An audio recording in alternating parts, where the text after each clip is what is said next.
Bienvenidos a Estrategia, el podcast de Global Strategy. Soy Javier Jordán y hoy vamos a hablar sobre ideologías políticas y en concreto sobre extrema izquierda. Y para hablar sobre esta cuestión tenemos con nosotros a Josep Baques. Josep, bienvenido a tu casa. Hola Javier, bien hallado.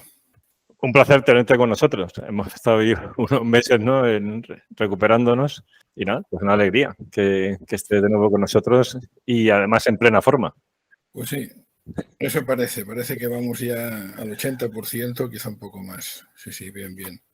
Genial. Y digo tu casa para los que no te conozcan, además de ser profesor de Ciencia Política en la Universidad de Barcelona, eres subdirector de la publicación Global Strategy, a la cual pertenece este podcast, y también desde enero de este año, director de la revista de Estudios en Seguridad Internacional, que hicimos ahí ya un traspaso de competencias a principio de año. Así que un placer tenerte por aquí.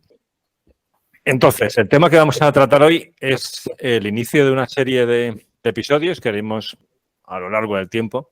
No van a estar concatenados de manera simultánea, ¿no?, en cuestión de semanas, sino que vamos a hacerlo de una forma dilatada.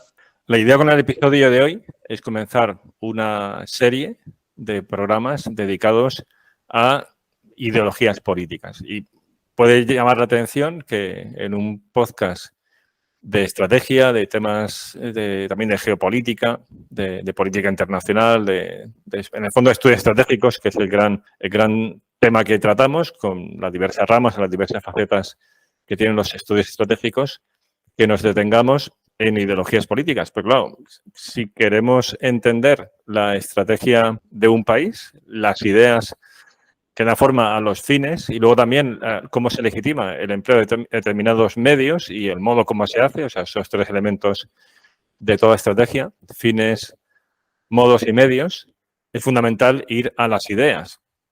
Por lo tanto, vamos a hablar de unas ideologías políticas que han tenido repercusiones estratégicas a lo largo del siglo XX y que lo continúan teniendo en la actualidad.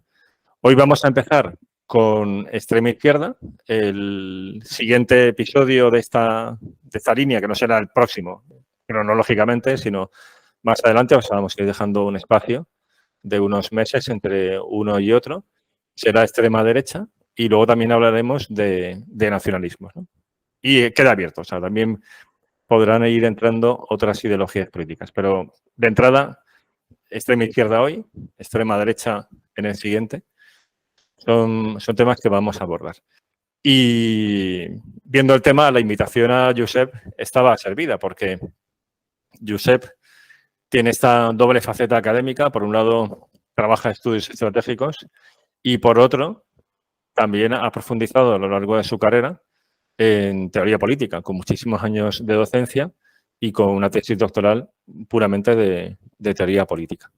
Así que, Josep, cuando quieras, vamos con ello. Si te parece, para un poco darte entrada y clarificar conceptos como nos gusta hacer en la academia, ¿a qué nos referimos cuando hablamos de extrema izquierda? O sea, ¿es correcta esta terminología o es simplemente algo geográfico? Es decir, bueno, es lo que está en los extremos del arco político. ¿Cuál sería el término más adecuado o cómo lo podríamos delimitar conceptualmente? Se puede hablar de extrema izquierda, sin duda es lo que está a los extremos, pero hay que hablar de por qué están los extremos.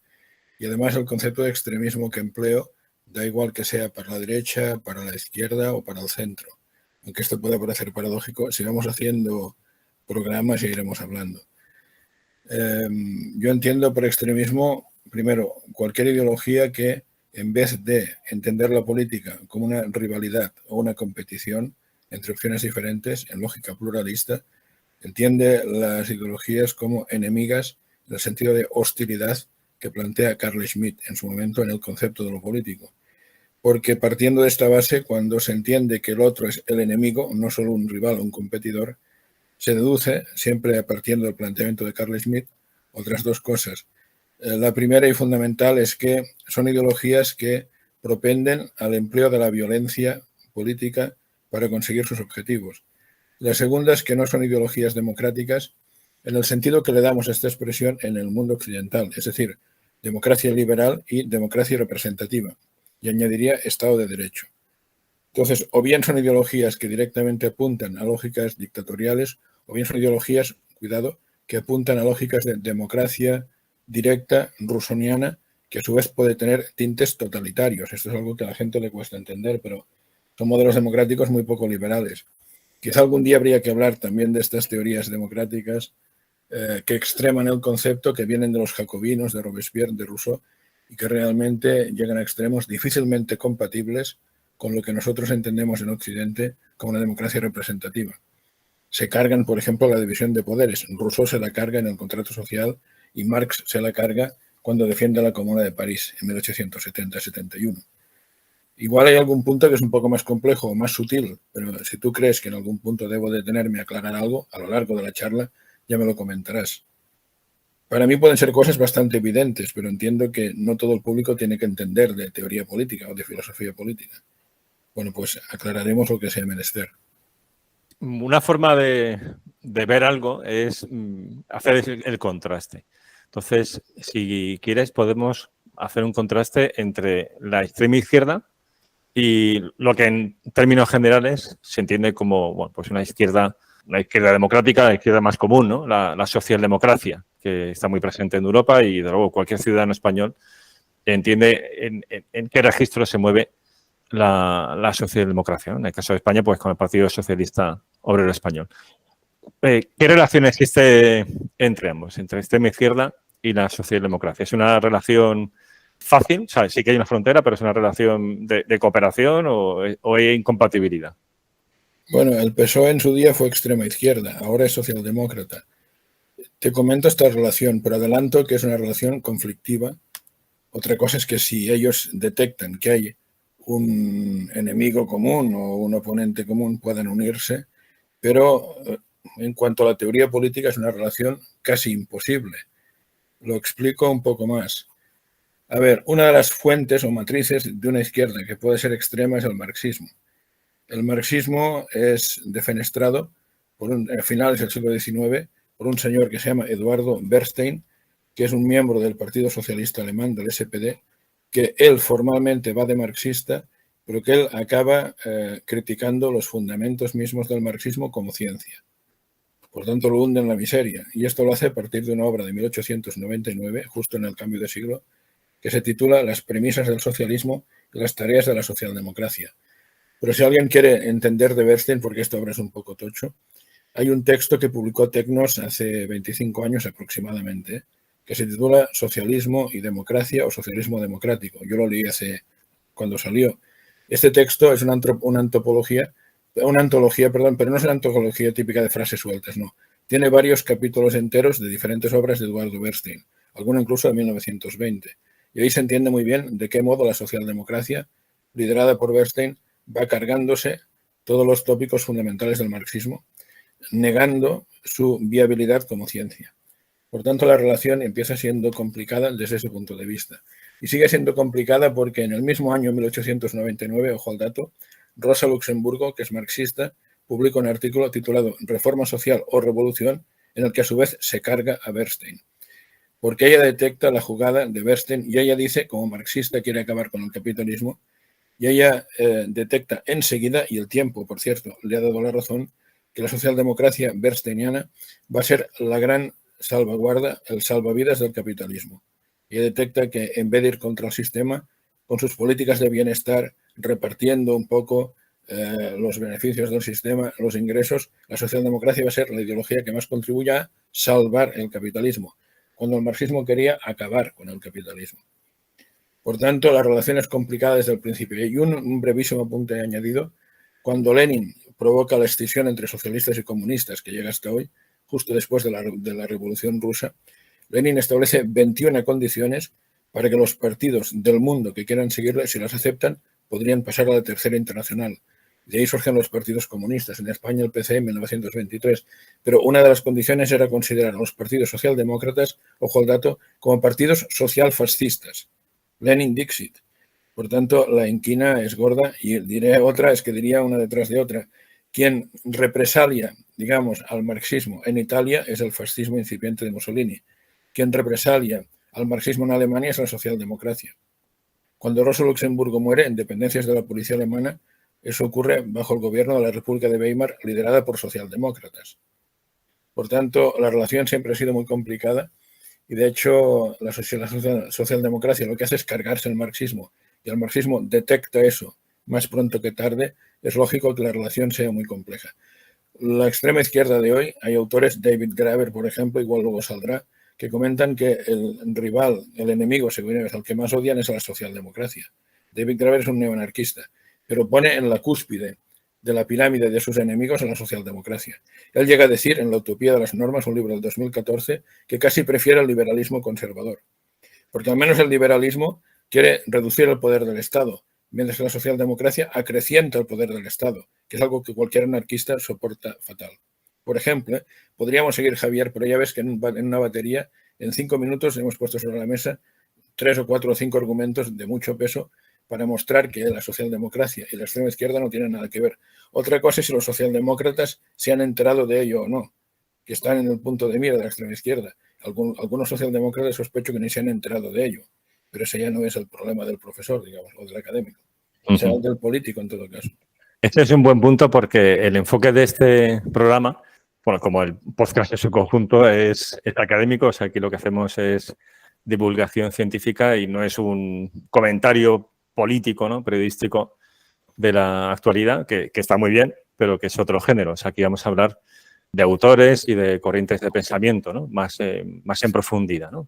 Entre los autores que vas a ir comentando, no vamos a entrar dentro ahora mismo de esta enorme polaridad que hay, por ejemplo, en Estados Unidos, no es el único, porque también en Europa tenemos bastante polarización, pero en la enorme polarización que hay en Estados Unidos, donde tenemos una polarización tremenda por la derecha con el trumpismo y ideologías o grupos afines, y luego también en la izquierda, con, por ejemplo, todos los horrores que están ocurriendo en algunos campus universitarios de Estados Unidos, con esa cultura de la cancelación y esa izquierda woke. Pero hay un tema de, bueno, ¿y qué hacemos con la izquierda woke, no? Y me comentabas que le faltaba sustancia académica como para poder comentarla en este episodio. Bueno, y sobre todo que habrá que ver qué quiere ser el movimiento woke de mayor, porque ellos a veces aluden a autores como Michel Foucault, por ejemplo, también aparece Frantz Fanon en ocasiones y otros. Habrá que ver finalmente la consistencia que adquiere eso. Pero, por ejemplo, Michel Foucault es un autor complejo porque con su teoría de los micropoderes y demás, Foucault, por ejemplo, es un tipo bastante mal visto por muchos marxistas, porque es de los que entiende que el marxismo, ya no hablo de la fase de transición, que es la dictadura del proletariado, sino en pleno comunismo, también generaría poder, generaría, por tanto, déficits de libertad para la gente que vive allí. Y creo que al movimiento woke le está pasando un poco lo mismo. Yo citaba a Frantz Fanon, que es un autor, padre del decolonialismo, muy interesante, muy polémico también, porque en su obra fundamental, Los condenados de la tierra, de 1962, en esta obra, Frantz Fanon llega a decir de sí mismo que él es racista. Él combate el racismo blanco, pero se convierte, lo admite, en un racista negro.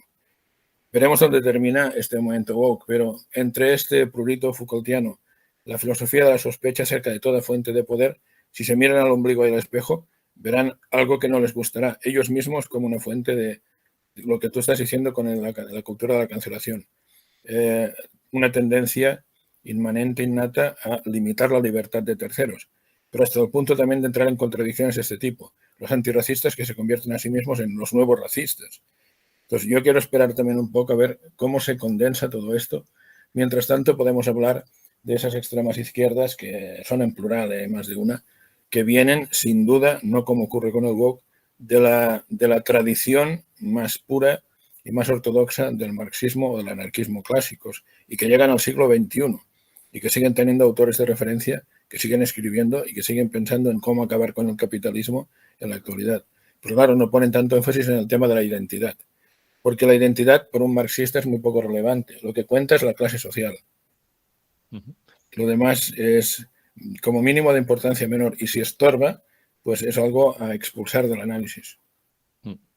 Muy bien, pues si quieres empezamos por esa izquierda de corte más clásico, la izquierda de corte marxista, pero antimayo del 68, señalas aquí en el guión que hemos preparado.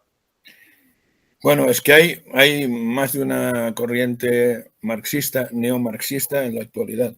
Y una de ellas es muy claramente, muy explícitamente anti-mayo del 68. Decirte también que hay una cosa muy curiosa que notamos enseguida cuando leemos los profesores, que es un marxismo que tiene un punto de vergonzante. ¿Por qué? Porque al marxismo aplicado le fue mal en la Unión Soviética, le fue mal en la China de Mao. Entonces, por ejemplo, Slavoj Zizek, que es uno de los autores que encabezan esta corriente anti-mayo del 68, él se define a sí mismo como un marxista casi clásico, pero pone el casi. No sea que simplemente lo equiparen a lo que pasó en la Unión Soviética o lo que pasó en la China de Mao. Pone el casi. Y otros como Negri, que este es pro mayo del 68 y hablaremos de él, este se define como un post-marxista. Todos tratan de apellidarse o de poner algún tipo de coletilla de precuela o de secuela para que no se les identifique literalmente con lo que hizo el marxismo una vez se aplica a la práctica política, lo cual no deja de ser sintomático. Yo recuerdo, Javier, un pequeño inciso, que cuando empecé a trabajar estos temas, hablo de principios de los 90, que no era ni profesor, era un estudiante interesado, me llamó mucho la atención un libro coordinado por Robin Blackburn en 1993 que se titula Después de la caída. La caída es la de la Unión Soviética. Es un libro por capítulos donde hay de todo. Hay gente de una izquierda más moderada o más extrema, pero la sensación que da el libro es que cuando se hundió la Unión Soviética fue como una puñalada por la espalda a la izquierda en general, incluso a la más moderada, porque a pesar de los desmanes de la URSS, seguían viendo eso como referente. Cuando eso se hunde sin que nadie lo invada militarmente, se hunde porque se convierte en inviable económica, política y socialmente, claro, el batacazo es muy grande. Entonces, a partir de ahí es hasta lógico, digo lógico, en el sentido más puro de la expresión, no digo si bueno o malo, no valoro, es lógico que pueda haber neomarxistas que pongan algún tipo de epíteto, de calificativo, de coletilla, de precuela o secuela al nombre marxismo, para evitar, por si acaso, una identificación al 100% con el marxismo. Y bueno, Zizek y otros, y Alain Badiou, son de este grupo de bastante anti-mayo de 68. Lo iremos comentando, pero lo primero que quiero dejar claro es que son comunistas sin duda, es decir, son los últimos mohicanos del comunismo. Ellos siguen convencidos como nadie de que el capitalismo se puede estrellar, de que se va a estrellar y de que en todo caso lo que hay que hacer es estar atentos al momento en que se produzca la gran crisis económica de ruptura del sistema para saber aprovechar esa tesitura. Y esto hoy en día hay muy poca gente en partidos políticos, por ejemplo, incluso autodefinidos como comunistas, que lo tengan tan claro. Zizek y Alain Badiou, el francés Badiou, Zizek es esloveno, lo tienen clarísimo. Y lo que buscan en todo caso es cuál es el sujeto revolucionario, que es el gran problema del marxismo, lo ha sido desde siempre, el sujeto revolucionario capaz de liderar y de hacer esa revolución pendiente. Pero el objetivo es claramente maximalista en términos de acabar con el sistema. Zizek, por ejemplo, dice, soy marxista casi clásico, pero lo que también dice, soy anticapitalista. Él se define fundamentalmente como anticapitalista. Esto es importante que quede claro, porque hablaremos también de otras cosas que postulo que defienden estos autores, que a la gente le llamarán la atención, porque moralmente son tipos que incluso podríamos calificar como conservadores, para entendernos. Pondremos algún ejemplo de las cosas que plantean. O incluso ultraconservadores, porque son ultras para toda esta gente, también para el conservadurismo. Vale, pero eso no quita que económicamente quieren acabar con el sistema mucho más claramente que muchos que van de izquierdas, porque, por ejemplo, algunos woke también, porque defienden la identidad racial, la identidad, bueno, temas que tienen que ver con esta revolución sexual que sigue en marcha, y sin embargo ya veríamos hasta qué punto estarían dispuestos a cargarse el capitalismo. Si sé que Badiou tienen eso como objetivo y van a por ello. Pero Muy lo bien, combinan con pues una... si quieres, Josep, entramos ya directamente en ello.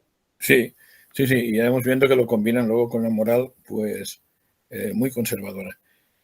A ver, el gran drama de Zizek es como el de otros marxistas, y este drama viene del propio Marx, es quién va a hacer la revolución. Porque en teoría las revoluciones, estas en teoría, muy en teoría, deberían ser democráticas, pero el demos se construye sobre la base de las mayorías, de los números. Los números no le daban. Lo de Marx fue un drama en vida porque él tenía una teleología, es decir, él pensaba que el comunismo iba a llegar sí o sí.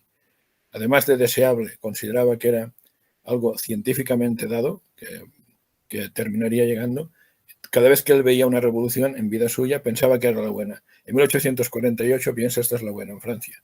Finalmente no es la buena. Se enfada y lo que hace es buscar culpables de por qué no ha sido la buena y escribir un libro, en este caso el 18 Brumario, cuya primera edición es de 1852, para tratar de explicar por qué no ha funcionado. Luego le ocurre lo mismo con la Comuna de París de 1870. Marx piensa que puede ser la buena, pero finalmente no funciona, busca culpables y escribe un libro, en este caso La Guerra Civil en Francia, escrito en 1871, para buscar culpables. Generalmente encuentra como culpables al campesinado y a la pequeña burguesía. Serían los traidores. Y esto luego explica la inquina tremenda que tuvieron otros marxistas posteriores, incluyendo los soviéticos, contra el campesinado, porque Marx lo considera una clase prepolítica, reaccionaria, contrarrevolucionaria y, por tanto, parte del enemigo. Y lo mismo con la pequeña burguesía. Cuando un marxista le dice a alguien pequeño burgués, es como decirle hijo de P, es el insulto peor en boca de un marxista, ¿no? Pero claro, ¿qué ocurre? Que el marxismo se va quedando sin adeptos. Si se queda solo con el proletariado de cuello azul, ya me encontrás cuánta democracia hay ahí detrás. Si vas eliminando potenciales aliados y los pones en el saco del enemigo a eliminar, de hecho, al menos para que desaparezca conceptualmente, porque el comunismo se caracteriza porque no habrá propiedad privada, ergo no habrá clases sociales, entonces no habrá Estado, porque lo entienden como un instrumento de represión o dominación de clase. Por tanto, el objetivo del marxismo es eliminar a la burguesía conceptualmente. No hace falta fusilarlos a todos. Si se dejan expropiar, miel sobre hojuelas, palmadita en la espalda. Si no, habrá que emplear métodos más contundentes. Para eso inventan la llamada dictadura del proletariado, como fase de transición hacia el comunismo. Para eso y para reeducar a los antiguos burgueses, para que, si puede ser, algunos acepten de buena manera, de buena ley, que sean expropiados y que se queden sin la propiedad que su esfuerzo les habrá costado acumular. Por tanto, el gran problema es ¿con qué sujeto revolucionario cuento yo para hacer esta revolución? Respuesta de Zizek. Bueno, él incluso admite que hay trabajadores de cuello azul que ya no cuentan. Entonces, aunque él no habla del ejemplo que yo pondré, yo lo pongo mucho en clase porque lo entienden rápido mis alumnos, los estibadores portuarios. En el siglo XIX eran trabajadores de cuello azul, sin duda, un trabajo durísimo, muy mal pagado, pero en el siglo XX-XXI es un trabajo muy bien pagado, con sus riesgos laborales como tantos otros, pero muy bien pagado. El estibador prototípico no quiere acabar con el capitalismo, quiere seguir viviendo del capitalismo. Con lo cual a Zizek encima se le caen otros elementos y otros argumentos que Marx todavía tenía en mente para acabar con el capitalismo. Entonces, Zizek, ¿qué hace? Buscar un sujeto revolucionario adaptado para acabar con ese capitalismo.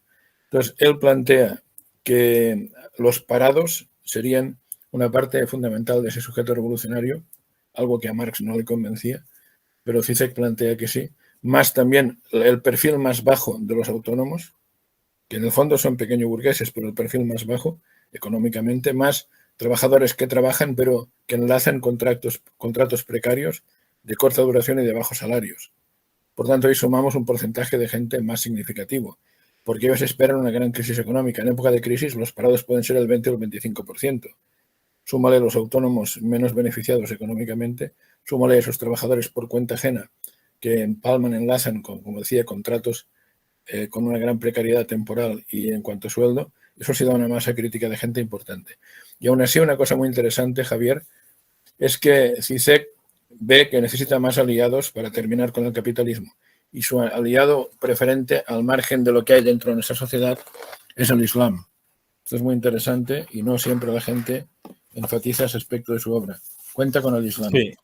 Perdona, Josep, una cosa que no hemos hecho y o sea, reconozco ahí mi culpa es contextualizar a Zizek. O sea, porque a lo mejor puede parecer que estamos hablando de Marx y parece que estamos hablando de un autor del siglo XIX y no es así, sino que es un autor contemporáneo. Hombre, que yo sepa está vivo. Si no se murió la semana pasada o ayer, está vivo. Que yo sepa también está vivo. O sea, además, él es de finales de los 40 nacido, me refiero. O sea que, sí, ahora es un tipo septuagenario, efectivamente. Es septuagenario, pero ha estado escribiendo muchísimo en el siglo XXI.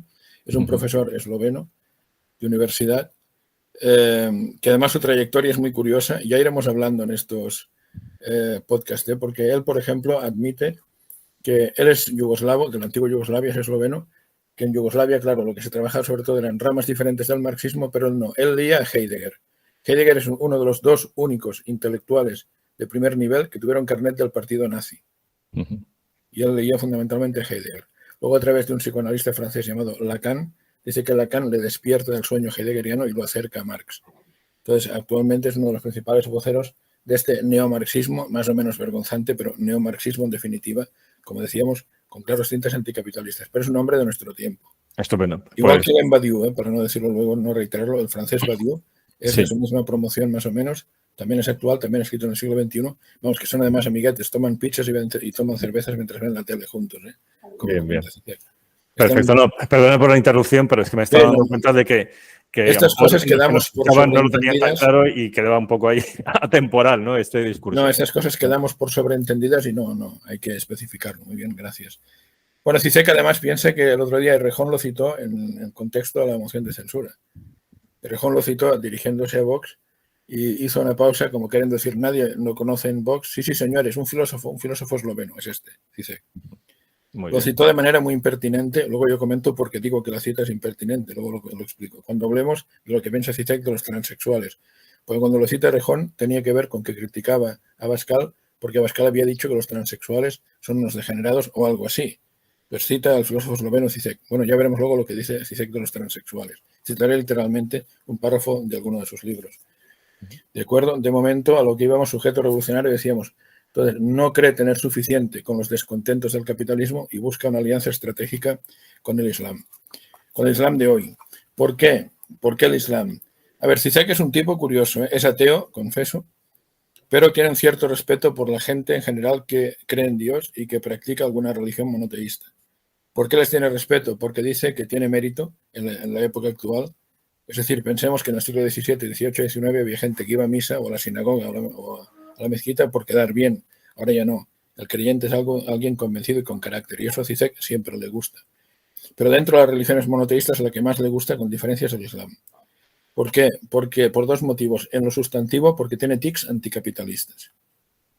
Entonces, Zizek plantea que de las grandes religiones monoteístas es la única que todavía pone mala cara ante, por ejemplo, temas como el dejar dinero a crédito pagando intereses. Pues lo hemos ido asumiendo, primero los protestantes, luego los católicos, el Islam sigue siendo un poco reacio. O, por ejemplo, la lógica islámica con el zakat, esta especie de impuesto, autoimpuesto, valga el intencionado juego de palabras, que demostraría que el individuo normal y corriente en el Islam no tiene el tic capitalista típico de egoísmo, de individualismo, etcétera, sino que también piensa en lo colectivo, mientras el capitalismo nos habría enseñado, según Zizek, esto es discutible, Adam Smith le daría un cachete, pero en fin, según Zizek, el capitalismo nos enseña a ser egoístas e individualistas. Adam Smith decía, en la teoría de los sentimientos morales, que la benevolencia es la virtud superior de la naturaleza humana. Bueno, pero ¿qué sabe Zizek de Smith? Seguramente poco. En fin, pero se entiende el argumento. Él dice, el capitalismo nos enseña a no ser egoístas y el Islam, en cambio, conserva ese tic a través del zakat, de ese impuesto, autoimpuesto, de esa caridad más o menos institucionalizada. Ese tic del individuo no es lo más importante. La sociedad, el colectivo, el ayudar a los demás es muy importante. Eso en lo sustantivo. Y luego, en lo, no sé si decir formal, en lo instrumental sería la palabra, para Zizek el Islam es la única religión en la que claramente sus miembros hoy en día están dispuestos a morir y a matar por una buena causa. Claro, como Zizek es un revolucionario y un fan de la violencia política, pues entiende que el Islam es un buen aliado, porque están dispuestos a morir y a matar por una buena causa. Te diré como anécdota que él hace grandes elogios a Khomeini. Al Irán de Khomeini, muchísimos elogios en obras como un libro que tiene que se titula Sobre la violencia, que son varios ensayos. Es uno de sus referentes y él dice literalmente que es verdad que Khomeini mató gente, pero que merecían morir porque eran perros criminales los que Khomeini iba ejecutando, mandando ejecutar. Hay un tic especialmente pro-chiita, que no quita que también haya una defensa en general del Islam, en los términos que estaba diciendo, pero además son especialmente pro-iraníes y pro-Khomeini. Y lo que él plantea del Islam es que es una religión que fue manipulada por el capitalismo. De ahí la famosa tesis del islamofascismo, recordarás, con el tema de la guerra de Afganistán, Estados Unidos, Al-Qaeda, Arabia Saudita, para echar a los soviéticos. Él dice, fueron manipulados, pero la gran esperanza de Zizek es que, ya que el Islam ha mostrado cierta ductilidad para ser manipulado, instrumentalizado, él piensa que podría serlo también para una causa, para Zizek más justa, que sería el final del capitalismo. Por tanto, plantea una gran alianza estratégica en la que los, no digo yihadistas para nada, Javier, no digo yihadistas, digo, la gente islámica podrían ser algo así como una vanguardia, una punta de lanza de la revolución comunista anticapitalista pendiente en Occidente. Y ese es el ahí, perdona, ¿se refiere al Islam en general o al Islam político? El islamismo. Al Islam en general, y de hecho en ningún caso él es comunista. Por tanto, en ningún caso le convence nada que tenga que ver ni con el yihadismo ni con el califato. No va por ahí. La lógica dice que voy a instrumentalizar a esta gente para que me ayuden a acabar con el capitalismo y, por tanto, potencialmente cualquier señor musulmán que tenga los valores del Islam bien agarrados puede ser un revolucionario en potencia o puede coadyuvar a la revolución comunista pendiente. No le interesa para nada el yihadismo ni le interesa para nada el califato, pero esto es normal. Es decir, hay gente, sobre todo gente joven, que esto es un error craso, que confunde marxismo y nacionalismo, que creen que ser nacionalistas de izquierdas, Dios mío. Marx y Bakunin criticaban el nacionalismo muchísimo como una ideología burguesa, como una falsa conciencia. Lo que pasa es que es verdad que el marxismo ha llegado a defender el derecho a la autodeterminación de los pueblos, que no tiene nada que ver con lenguas y culturas diferentes, pero siempre como instrumento de la revolución comunista pendiente. Pues esto es lo mismo. Podrían llegar a defender un discurso islámico islamista más subido de tono, siempre y cuando fuera instrumental o útil a la revolución comunista pendiente. No en otro caso. En otro caso molesta igual que molesta el nacionalismo a un marxista. Pero esto que comentas de esas personas que ven como compatible el nacionalismo y el comunismo, igual tiene que ver más con esta transformación, ¿no? De poner el énfasis en la identidad y identidades oprimidas y identidades opresoras. Claro, muy en la línea eso que comentábamos de lo woke, ¿no? Sí, es lo que, mira, antes he citado cuando me preguntabas por el woke a Frantz Fanon.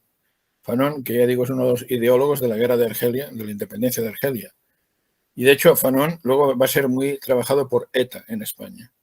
Pero hasta Fanon / ETA no había ningún puente entre nacionalismo y marxismo. Lo que había eran obstáculos, porque insisto, para el marxista, igual que para Bakunin, el anarquista, que es contemporáneo de Marx, finales del 19, para ambos, el nacionalismo es una forma que tiene la derecha, la burguesía, de conseguir que el trabajador explotado en un mismo país, en vez de dirigirse contra su empresario, vaya a la guerra a morir en el campo de batalla para defender el negocio de su empresario porque comparten bandera. Por tanto, esto podemos estar de acuerdo o no, pero se entiende su lógica. Por tanto, marxismo y anarquismo eran absolutamente contrarios a la lógica nacionalista. Luego Fanon lo mezcla en la guerra de Argelia. Le sale regular. De hecho, y esto es lo que le está pasando, creo, al movimiento woke. Es decir, Fanon, por ejemplo, era negro, era antillano y está por la independencia de Argelia. Independencia liderada por los árabes. Y estando allí se da cuenta y lo escribe del proverbial racismo árabe antinegro. Y a su vez él se convierte en un racista negro antiblanco. Y lo dice en el libro.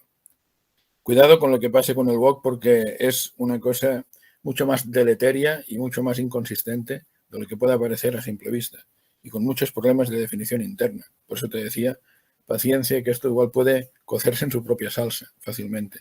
Máxime cuando se comparen con el marxismo o el anarquismo clásicos. Pero sí, es una pequeña aberración mezclar marxismo y nacionalismo.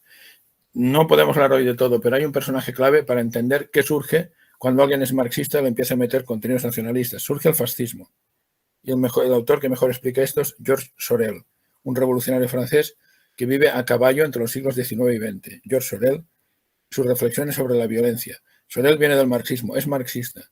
Tanto que él dice que lo que va a hacer es completar al marxismo, ni siquiera complementarlo, ya está bien, va a completarlo en la parte estrictamente táctico-revolucionaria. Lo que le ocurre a Sorel es que se da cuenta de que solo con la lucha obrera no va a acabar con la burguesía, con el mundo liberal y con el capitalismo, que era su objetivo. Entonces lo que dice es voy a ampliar el sujeto revolucionario. Piensa Javier, siempre el gran drama es el sujeto revolucionario. Voy a ampliarlo. Sorel pasa de la clase obrera a la nación, que primero él no era nacionalista porque era marxista. Luego entiende que quizá la nación sea un conglomerado de gente, claro, excluye de la nación a los terratenientes, a la alta burguesía, a los banqueros. Esos no son parte de la nación, según Sorel. Por tanto, la nación, que incluye a todos los productores, es el discurso, el lenguaje que luego van a emplear Panunzio y los fascistas de Mussolini en Italia muy poquito tiempo después. De hecho, Sorel, que venía del marxismo, colabora en los últimos años de su vida con la revista de extrema derecha francesa Action Française, liderada por Charles Maurras. Luego los deja porque cree que son demasiado demócratas, los de Charles Maurras, y al final de sus días elogia a Mussolini. Y a su vez Mussolini, en sus escritos, los pocos que tiene, elogia a su vez a Sorel como el intelectual que más le influyó para configurar la doctrina fascista. Imagínate lo que puede salir cuando tú tienes una base marxista. Entonces dices, el sujeto revolucionario de clase no es suficiente para acabar con el mundo burgués, lo amplío a la nación para acabar con el mundo burgués. Pues la ecuación suele dar pie a lógicas directamente fascistas. Cuando el propio Frantz Fanon, héroe de muchos decolonialistas y de muchos woke, se define a sí mismo como racista, bueno, Javier, es que veremos cómo termina esto, pero tiene una pinta un poco rara como mínimo. Bueno, pues ahí tenemos a CISEC intentando organizar una gran coalición anticapitalista, que es lo que le interesa al final, CICEC con lo que no flirtea tanto es con el nacionalismo como tal, pero flirtea con el Islam, es un tema más bien de religiones y por tanto sí flirtea con temas de carácter identitario. Lo que pasa es que, como decíamos antes, el suyo y el de Alain Badiou, su amigo francés de andanzas, es un marxismo muy marxista, de lo más marxista que queda en lo económico y de lo más anticapitalista que queda. Cuando vamos a otras cuestiones, en efecto, son muy anti-Mayo de 68. Es muy explícito, no es interpretable. Ellos, tanto CICEC como Badiou, califican Mayo del 68 como una payasada, como un carnaval y como una burrada. ¿Por qué? Esto es muy interesante, porque ellos detectan, creo que con razón, que en Mayo del 68 hay dos revoluciones en una. Dos revoluciones, la revolución sexual y la revolución comunista. Lo que pasa es que para, digamos, disgusto de CICEC y de Badiou, la revolución comunista ha quedado en nada. De mayo del 68 para acá, lo que hemos visto es que se ha caído la Unión Soviética y que ahora es un país capitalista más, Rusia. Y aunque no sea tan bestia porque no se ha caído, China es un país capitalista más, o al menos tiene un sistema económico mixto entre socialismo y capitalismo. A día de hoy, cuando doy la charla, el 50-55% del PIB chino está en manos privadas. Y la juventud china es de las juventudes del mundo que más creen en el mercado. Y China es el estandarte de la globalización. Entonces no ha habido revolución comunista en ninguna parte desde mayo del 68, más bien los países que sí lo eran se han pasado al otro lado. Y en cambio lo que ha triunfado es la revolución sexual. Pero claro, a CICEC y Badiou esto los tiene un poco mosqueados porque piensan, los de la revolución sexual han acabado evitando que se plantee la revolución comunista. Yo he llegado a decir en algún podcast que igual que Marx decía que la religión es el opio del pueblo, para CICEC y Badiou seguramente el sexo es el opio del pueblo. Si la gente se libera sexualmente, ¿qué necesidad tiene de liberarse más? ¿Qué necesidad tiene de ir contra el sistema? Entonces, ven ahí una competencia más que una colaboración entre ambas revoluciones y evidentemente la suya, la comunista, es la que ha perdido y están, digamos, ambos un poco rebotados. Antes yo hablaba de CICEC haciendo una llamada prácticamente al Islam a incorporarse a la revolución pendiente, pero Alain Badiou, el otro marxista o neomarxista de esta corriente, francés septuagenario que escribe a día de hoy, tiene una obra interesante del año 2010, es de hace nada, Filosofía del presente, en que tilda al feminismo como islamófobo y defiende, por supuesto, el derecho de las chicas musulmanas a llevar el velo, o lo que les dé la gana, en el espacio público, en la universidad, en el instituto de bachillerato, sin ningún problema. Y además Badiou entiende que cuando las feministas francesas atacan al Islam en Francia, es una primera ofensiva para luego atacar otras religiones, y entiende Badiou que las chicas que llevan el velo llevan a cabo una provocación que a Badiou le parece perfecta a las feministas, que el velo no solo sería una tradición, es un símbolo de castidad, es un símbolo de, él dice, de ascetismo voluntario, o sea, las palabras que emplea en la obra que he citado, Filosofía del presente, ascetismo voluntario. Es una forma de decir a las feministas, tanto hablar de sexo, de la búsqueda del placer, hay otras formas de ser feliz en la vida, incluso con el velo puesto y sin tanta historia. Por tanto, dice, las feministas se sublevan contra esta lógica de las chicas musulmanas, pero lo que defiende Badiou es esta lógica de las chicas musulmanas. Por tanto, no es solo CICEC, el tema de acercamiento al Islam también, y se da con otros autores, pero desde luego en caso de Badiou es muy evidente. Luego veremos algún otro autor neoanarquista que también hace guiños interesantes, en este caso a favor de Hezbollah, y por tanto de proxy de Irán. En fin, es muy interesante ver cómo esta extrema izquierda se mueve en estos parámetros con toda naturalidad, como lo más normal del mundo según su punto de vista. ¿Qué pasa con el tema del género y demás hoy tan de moda? A ver, CICEC tiene aproximaciones diferentes al tema homosexual, al tema trans en particular y al tema feminista, pero todas ellas son críticas. En cuestión de tema de los homosexuales, lo que plantea CICEC es literalmente, esto lo saco de un libro que se titula Conversaciones con CICEC, Conversations with CICEC, no sé si está en castellano, que está escrito por Glenn Daly, que es una periodista, amiga suya, que le hace una entrevista amable, creo que es una entrevista pactada. Entonces CICEC lo que comenta a los homosexuales es que este tema hay que dejarlo de lado porque no le preocupa a nadie, salvo a la upper middle class occidental, solo a la clase media alta occidental, al resto del mundo no le preocupa. Con lo cual, de paso, CICEC, una vez más, hace un guiño a lo que pasa en Irán, que Ahmadinejad, recuerdo que algún día fue en Canadá, creo que dijo que no hay homosexuales en Irán. Claro, ¿cómo los va a ver si los mata a todos, no? CICEC tira pelotas fuera descaradamente, no le interesa a nadie, dice el tema de la homosexualidad, es un ejercicio de onanismo mental de las élites occidentales. Por tanto, fuera de mi agenda. Con el tema de la transexualidad, CICEC es un poco más duro y por eso digo que la cita de Rejón del otro día me parece un poco impertinente. Voy a leer literalmente, traduciendo el inglés directamente, lo que dice CICEC en las conversaciones con en el libro Conversations with Zizek de Daily, lo que dice de los transexuales.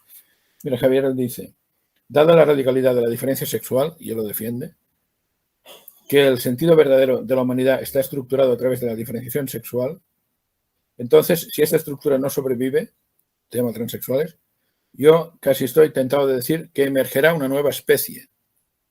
Dice, maybe, quizá, esta no será más una especie humana. Ojo al dato, ¿eh? Lo que está diciendo Zizek es que los transexuales no son ni humanos. Dice Zizek, no, dice que no son ni humanos. Y esto es un autor que citó Rejón el otro día en el Congreso. Entonces me parece por eso que es una cita impertinente. Porque su intervención empezaba criticando a Abascal porque había dicho que eran degenerados. Pero el autor que cita a Rejón dice que no son ni humanos, que emergerá una nueva especie. Vale, ¿cuál es el drama? No es que Rejón lo cite, que es un pequeño drama, es que la oposición no se entera. Imagínate que alguien en la oposición le cita a Rejón en el Parlamento este párrafo de Zizek. Un día Rejón en la miseria. Claro, la oposición no está formada en teoría política y por tanto les pasa desapercibido y a Rejón les cuela un gol haciendo un chute a portería que es un mal chute, un mal disparo, no iba ni a puerta y se lo cuela por la escuadra porque no hay portero. Pero bueno, es tremendo, ¿no? Zizek en todo caso tiene un planteamiento por tanto muy duro en este aspecto. Y ahora te digo lo que dice del feminismo Zizek. Voy buscando en el libro también para hacer una cita literal del feminismo. Él se mete con una feminista estadounidense llamada McKinnon, aquí lo tengo, página 130, 131, de Conversation with Zizek. Entonces dice que el feminismo es la forma predominante del feminismo americano, con su visión legalística a la Catherine McKinnon, es una ideología profundamente reaccionaria, dice Zizek. Profundamente reaccionaria es lo que piensa el de mayo del 68 en definitiva, porque es al final una ideología contrarrevolucionaria que siempre tiende a legitimar las intervenciones del ejército americano bajo criterios feministas. Lo que detecta Zizek es que las feministas en aquellos años de las guerras de Afganistán e Irak estaban con las intervenciones porque al final identificaban que Afganistán o Irak eran países que reprimían a las mujeres. Claro, esto lo dicen los feministas. Zizek automáticamente critica a las feministas y por supuesto defiende, faltaría más que Estados Unidos no intervenga en Afganistán y que no intervenga en Irak. Además, dos países musulmanes que sabemos que Zizek quiere tener especialmente buena relación con ellos. Todo encaja en la lógica de Zizek, pero el varapalo al feminismo es tremendo. La define como ideología profundamente reaccionaria. La estrategia de Zizek es tratar de demostrar al mundo que frente a la tesis feminista más estándar de que el mundo ha sido complicado porque hemos mandado a los hombres con demasiada testosterona, Zizek viene a decir que las mujeres tienen más mala leche que nadie. Que Dios nos libre el día que en el mundo manden las mujeres. Esa es la tesis de fondo de Zizek. Y podríamos poner ejemplos, ¿no? Margaret Thatcher con el crucero General Belgrano, el Conqueror, pidiendo permiso para hundirlo, fuera del área de exclusión detectado por la propia Thatcher, y el comandante que hago, Thatcher, húndelo, o Golda Meir, ¿no? Con toda la represión que vino después de las Olimpiadas de Múnich, del movimiento palestino que asesinó a los deportistas israelíes y demás. Bueno, el caso es que Zizek es tremendo, Zizek es un tipo sin ningún tipo de complejo en este aspecto y es durísimo con todo lo que rodea a mayo del 68, como estamos viendo. He puesto ejemplos muy claros, muy taxativos.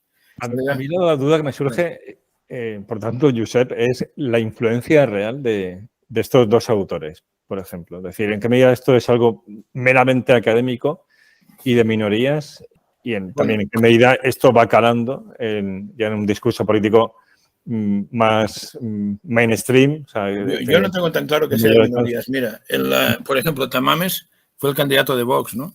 Yo no digo que lea ávidamente Zizek, porque igual hubiera contestado Rejón, pero algo hay. Por ejemplo, en la Unión Soviética los homosexuales iban todos a la cárcel directamente. Por más feminista que algunos digan que fuere, en la Unión Soviética las mujeres tenían medallas como heroínas de la Unión Soviética a partir de que tenían 4 o 5 hijos. Hombre, esto a mí me suena heteropatriarcado. No digo que yo lo critique o que no lo critique, digo a lo que me suena, ¿no? Por tanto, hay un comunismo de la vieja escuela que simplemente estos temas no le interesan, en el mejor de los casos y en el peor hay que expulsarlos de la agenda porque despistan del objetivo principal, que es la revolución pendiente, que es la revolución comunista.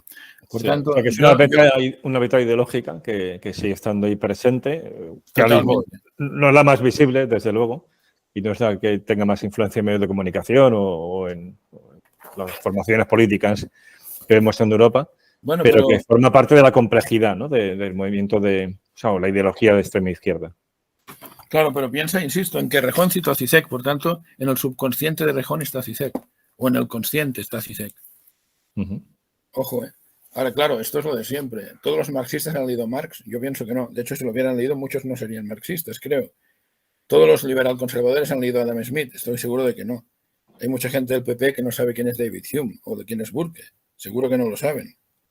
Pero bueno, en todo caso son autores que están ahí, están en las hemerotecas, están en las bibliotecas, siguen escribiendo, siguen siendo leídos y por tanto hay una beta en la izquierda extrema. ¿Extrema por qué? Porque Zizek es un gran amigo, insisto, de la violencia política. Ahora pongo algún ejemplo de estas cosas que me parece relevante también ponerlo sobre la mesa. Y por tanto forma parte sin duda del discurso de extrema izquierda actual. Y en todo caso, los que no sean de Zizek tendrán que explicarlo. Hay corrientes marxistas que son pro mayo del 68 también, o anarquistas que suelen ser más fácilmente que el marxismo pro mayo del 68. También las hay. El debate está planteado. Luego Zizek y Badiou también discuten entre ellos. Y para insultarse se llaman jacobinos el uno al otro. Es decir, cuando se despistan mucho del ideal comunista, se insultan diciendo este es un jacobino. Bueno, es un insulto light. En comparación con decir un pequeño burgués, es un insulto light, pero es un pequeño insulto. Claro, otro tema que antes he comentado. ¿Por qué extrema izquierda? Porque no es democrática. A ver, Zizek se ríe de la democracia, de lo que tú y yo entendemos por democracia, y de las votaciones y demás, y de los referéndums y lo que haga falta. Zizek es muy adepto a Lenin, al marxismo de Lenin, y hay un caso que él comenta que es espectacular y no me resisto a leerlo porque la gente tiene que conocerlo, es espectacular. Porque también hay hablabas de los medios de comunicación, Dios mío, los medios de comunicación.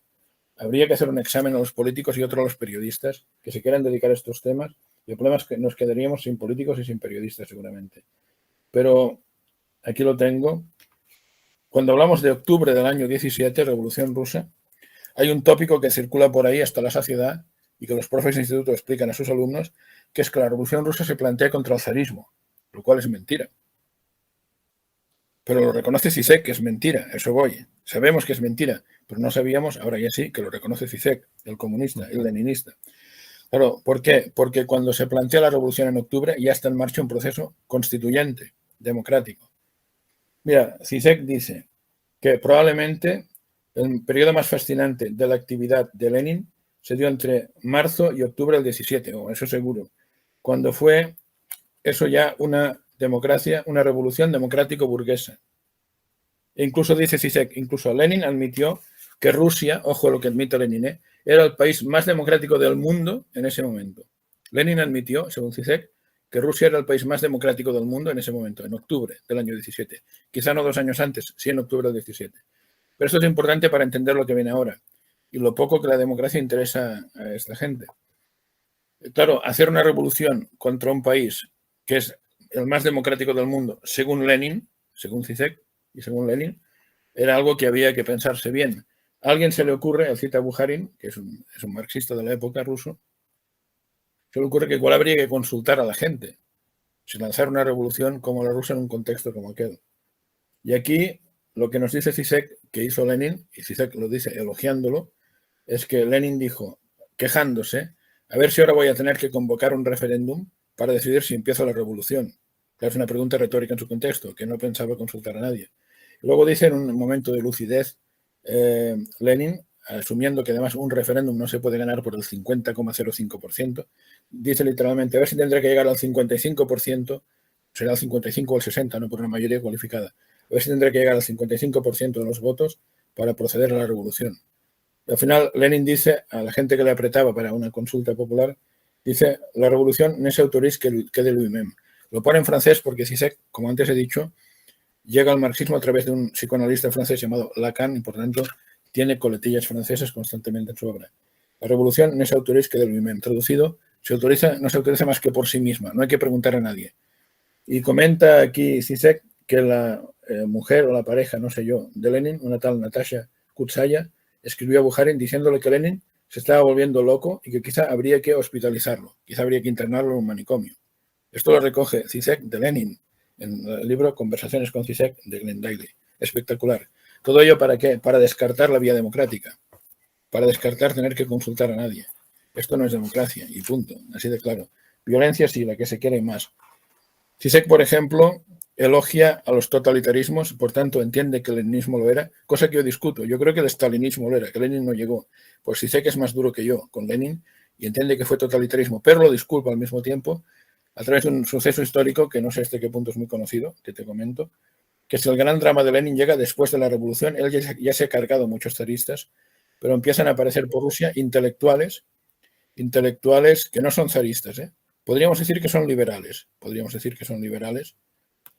y hay profesores, bueno, intelectual quizás sea mucho decir, algunos son intelectuales. Tú sabes que en la Rusia zarista había muchos músicos, había literatos, había poetas, había un nivel muy elevado. Hay intelectuales, luego hay profesores de universidad, estos igual son más intelectuales de instituto, un poco menos, médicos, ingenieros, que eran críticos con Lenin. No eran zaristas, pero tampoco eran bolcheviques, caramba. Se genera una especie de tercera vía, o amenaza con generarse. Lenin se plantea qué hago con estos ahora. Zizek admite que los hijos de estos, cuando van a la escuela, son sometidos a bullying. Zizek no emplea esta palabra. Lo que dice es que son amenazados de muerte. Y eso a Zizek le parece perfecto. Entonces dice, Lenin tiene un ejercicio de misericordia, lo comenta así, cuando decide, en vez de fusilarlos a todos, que podía haberlos fusilado a todos. Lo que hace es, esto lo comenta en el libro que decía sobre la violencia. Los carga en diversos buques y los envía al exilio en Alemania. Uno de estos buques zarpó de Rusia, ya Unión Soviética, en el año 1922, y coloquialmente se le conocía como buque filosofía, porque su pasaje eran filósofos intelectuales, lato sensu considerados. Entonces los envía al exilio. Es una forma de eliminar a la oposición. Entonces Zizek dice, podía haberlos fusilado a todos, como hizo con muchos zaristas. No los fusila, les perdona la vida, los envía al exilio. Y entonces Zizek dice, esto demuestra que el leninismo y el totalitarismo en general es un régimen de misericordia. Vaya tela, Zizek, tremendo. Zizek, claro, cuando esto lo explico en clase, llevo ya horas, decenas de horas de clase previas de marxismo clásico, se entiende más, pero lo haré didáctico y rápido. Hay un intelectual llamado Walter Benjamin que en 1921 escribe un texto llamado Crítica de la violencia, que significa análisis de la violencia, porque él es un apologista de la misma, que es muy citado por Zizek. Y Walter Benjamin elogia lo que él llama la violencia divina, que nada tiene que ver con Dios, la llama divina como violencia redentora, que tendría dos características. Primera característica de la violencia divina, es una violencia irracional de gente desesperada y por tanto muy, muy contundente en su forma. Segunda característica, más sustantiva, es la violencia que quiere acabar con el derecho. Leas entre tú y yo, acabar con el Estado de Derecho. Bien, entonces a esto le llama violencia divina. Zizek dice que ha habido 3 momentos históricos de violencia divina. Primero, que él elogia la época del terror revolucionario con Robespierre y los jacobinos, 1792-1793. Segunda fase, la Revolución Rusa de octubre del 17 y la guerra civil subsiguiente. Y tercera fase, la dictadura del proletariado. Entonces dice que espera que llegue una cuarta, que él avala y que él elogia con apoyo en su caso del Islam. Y él dice que en vez de renegar del terror jacobino, dice que hay que reinventar el terror jacobino, reinventarlo para adaptarlo a la sociedad del futuro, para llegar al comunismo, reinventando ese terror de las guillotinas. Zizek. Y un último apunte de Zizek y del bloque Zizek-Badiou, que me parece muy interesante. Uno de los grandes enemigos de Zizek es George Soros. Zizek, siempre que puede, pone a Soros a caer de un burro. Lo llama jocosamente comunista liberal. Eso no existe, ¿eh? Para los que nos escuchan, es una boutade de Zizek. Si es comunista o si es liberal en esta vida. Le llama comunista liberal. Pues Soros lo que hace es robar expuertas con sus empresas y luego da una parte muy pequeña de lo que ha robado en forma de fundaciones y caridad, según Zizek. Entonces, él dice que la gente como Soros habría que fusilarlos y enterrarlos en fosas comunes. Literalmente, cito entre comillas, es de la obra sobre la violencia de Zizek. Fusilarlos y enterrarlos en fosas comunes. Cuando alguien en una conferencia se le va un poco la lengua, creo que podemos ser permisivos o tolerantes porque es en el fragor de la conferencia, pero esto está escrito. Zizek tuvo tiempo de revisar las pruebas de imprenta 3 veces y dejó fusilarlos y enterrarlos en fosas comunes, con las connotaciones que esto tiene. Bueno, por tanto, Zizek es un gran avalador de la violencia. Él dice que hoy lo que tienen que hacer los oprimidos en el mundo, más que reprimidos, los oprimidos, es invertir en bancos de cólera. En bancos de cólera para el siguiente estallido revolucionario, que para Zizek debería ser el definitivo. Y dice que los grandes monstruos de la historia, y yo creo que piensa en Stalin y en Mao, se quedaron cortos y que todavía aniquilaron a poca gente. Esto es explícito sobre la violencia de Zizek. Democracia poca. El poder del número de las mayorías no le interesa para nada. La revolución, recuerdo, no se utiliza más que por sí misma. Es lo que él plantea cuando recuerda lo que algunos de los suyos le decían a Lenin. No, ni hablar de votar. Aquí no se vota nada. Aquí se va directamente a la revolución violenta para asaltar el poder y acabar con el sistema capitalista.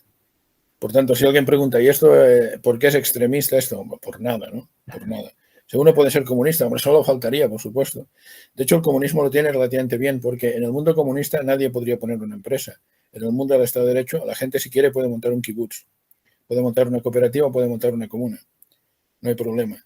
De hecho, yo siempre digo a mis alumnos, tenemos comunistas por doquier, en cualquier monasterio o convento se vive a estilo comunista, caramba. Claro, entonces, claro que se puede ser comunista, solo faltaría, pero claro, lo de CISEC es otra historia. Lo de la extrema izquierda es extrema por estos métodos tan violentos que emplean y por ese deseo de recordarte el buque filosofía, y eso como ejercicio de misericordia, en el mejor de los casos, es lo que habría que hacer con la oposición política. Pues viva el pluralismo, viva el Estado de Derecho y viva la democracia y la libertad, ¿no? Desde luego en la obra de CISEC o de Badiou no queda nada de eso. Sí.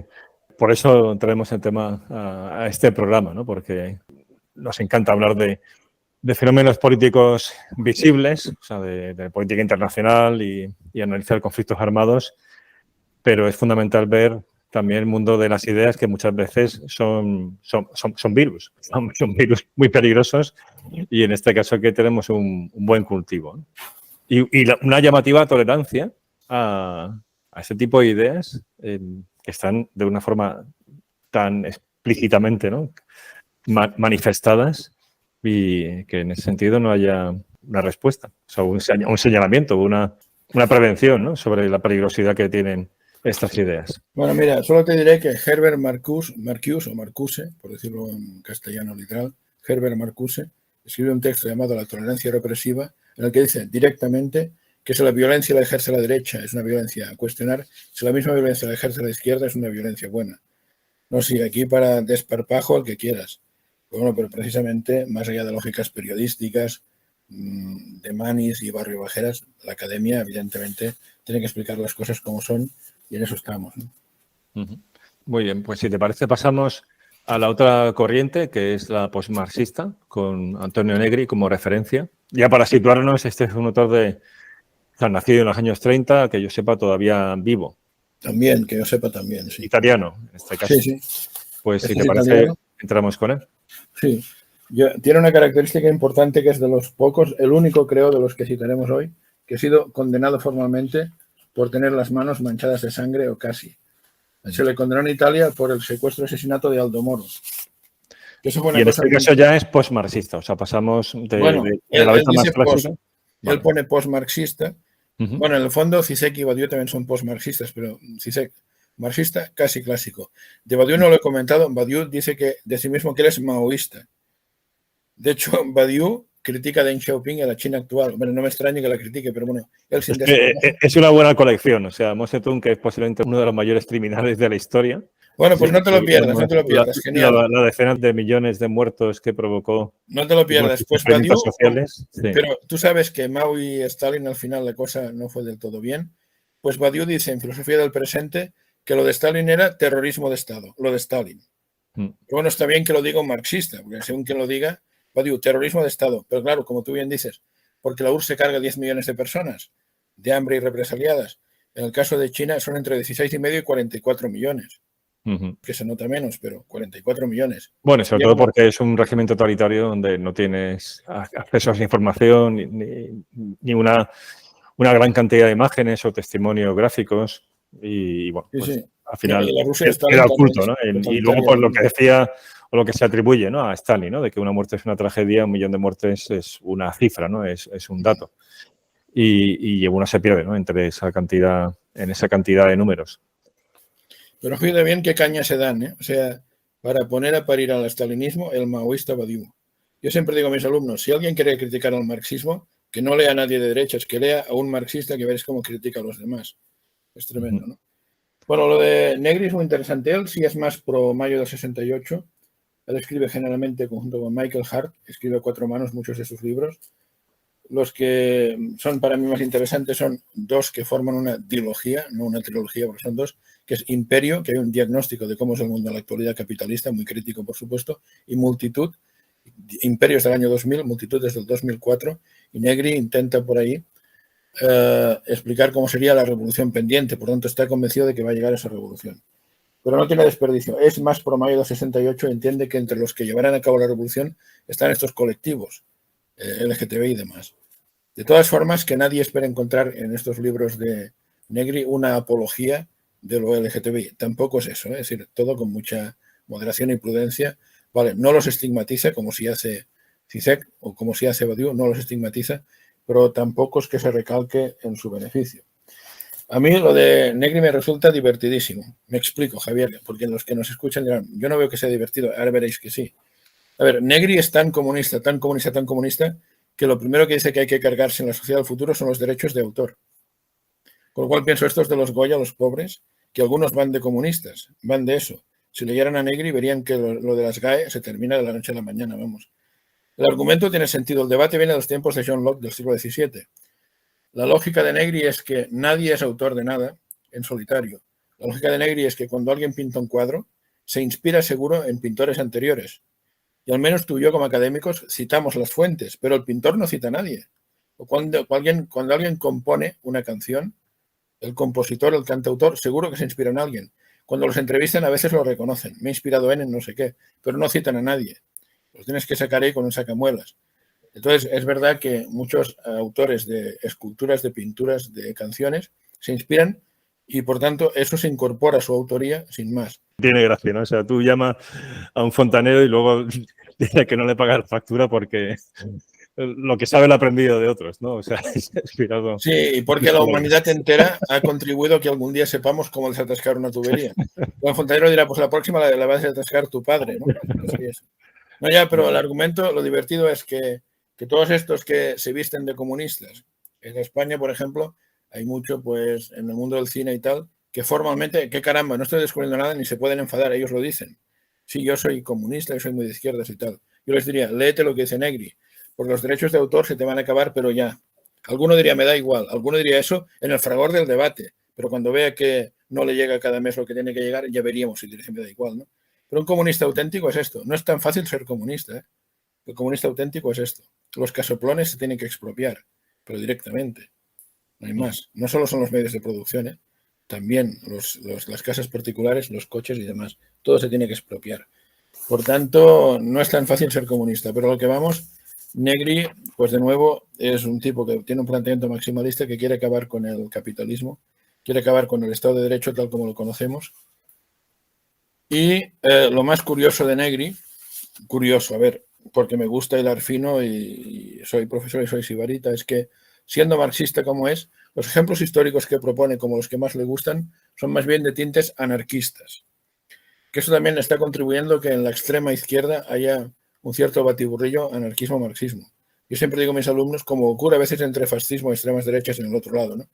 Yo siempre digo a mis alumnos que si cogiera yo una máquina del tiempo y me plantara en 1890, estaría chupado distinguir un anarquista de un marxista. Ahora no está tan chupado. Pero es que Negri contribuye a esa ceremonia de la confusión. Porque él, por ejemplo, el ejemplo que pone de democracia en España, es un ejemplo español, es la CNT, de los años 36 al 39. Eso es lo que le gusta a Negri. Literal, la CNT en España, cómo se desempeña en el año, del año 36 al 39, allí donde mande la CNT.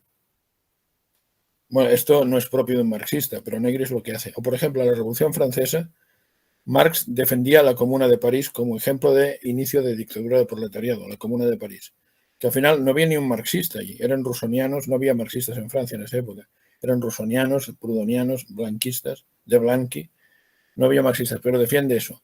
Pues Alain Negri dice que la Comuna de París no es una democracia directa, como diría Marx, sino que es una democracia representativa todavía. Él quiere una democracia absoluta, dice Negri, que es una sociedad de código abierto, que no explica muy bien lo que es. Ahora intentaré decirte lo que creo que es, interpretando Negri. Pero lo que es explícito es democracia absoluta, sociedad de código abierto. Pero él se identifica con los sans-culottes. Los jacobinos le parecen burgueses que lo eran, sin duda. Se identifica con los sans-culottes, que eran el brazo armado de los jacobinos.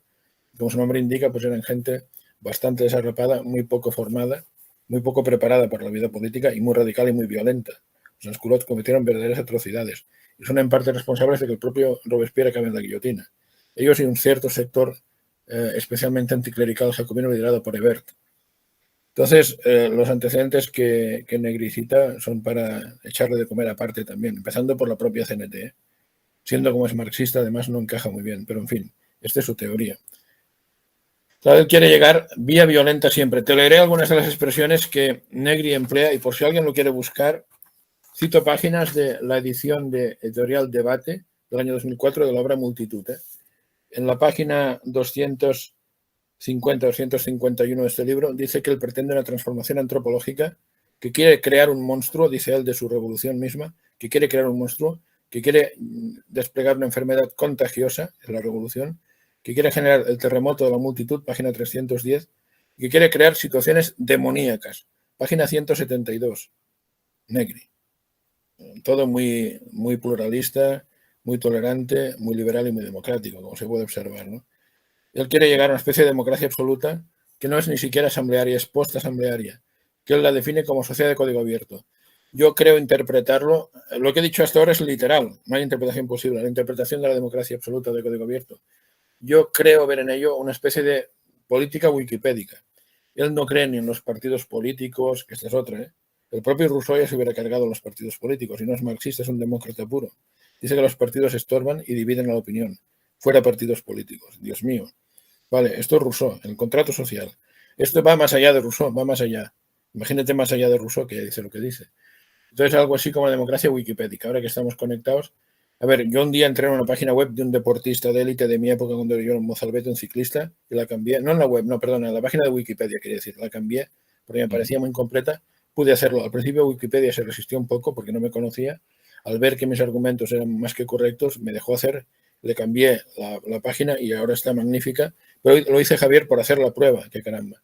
Bueno, pues imagínate hacer esto con las leyes, que cualquiera puede intervenir y modificar leyes. Sociedad de código abierto, democracia absoluta. Sin partidos y sin parlamentos, por supuesto. Problemas, los que quieras y más. Seguridad jurídica, cero. Imposible. Y además, ¿quién haría las leyes? Los que más saben. Y entonces dirían estos, entonces han estudiado más porque son hijos de buena familia. O los que más tiempo tienen, los parados. Es que hay teorías de estas, veremos luego Tikkun, que defienden que la revolución la tienen que hacer los parados. Si Stuart Mill levantara la cabeza, se volvería a morir del susto. Y Stuart Mill era un gran liberal demócrata. Luego diré por qué, cuando hablemos de Tikkun.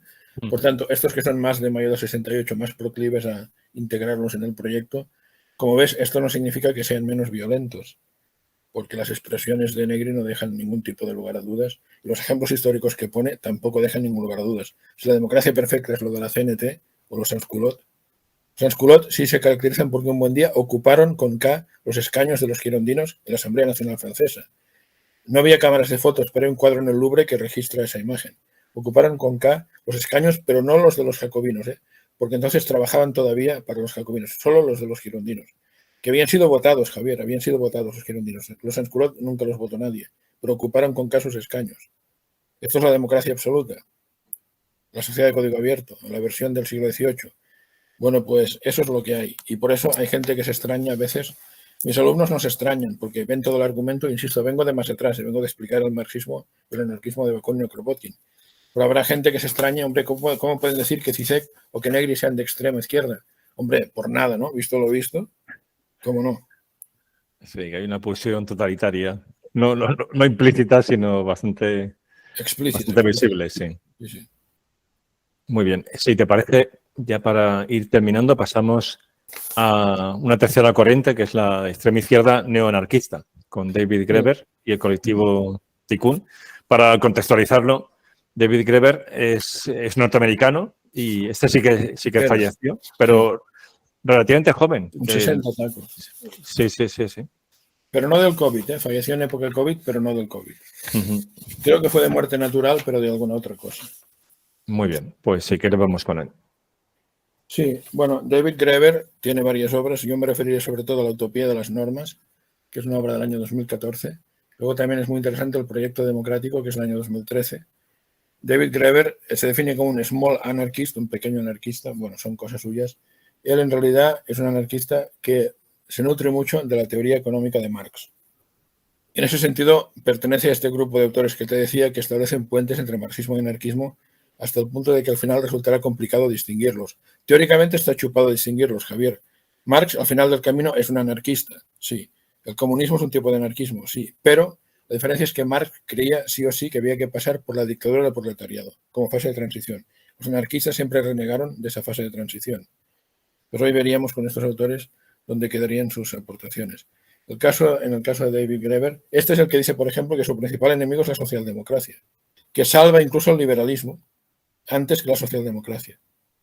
Al final dice el liberalismo al menos ha intentado debilitar al Estado. Al final no le ha salido por lo que Graeber denomina la ley de hierro del liberalismo, que es muy interesante. Javier dice que cuanto más mercado tienes, más Estado necesitas, porque para proteger el mercado necesitas un ejército de notarios, de registradores de la propiedad, de inspectores de trabajo, de inspectores de Hacienda.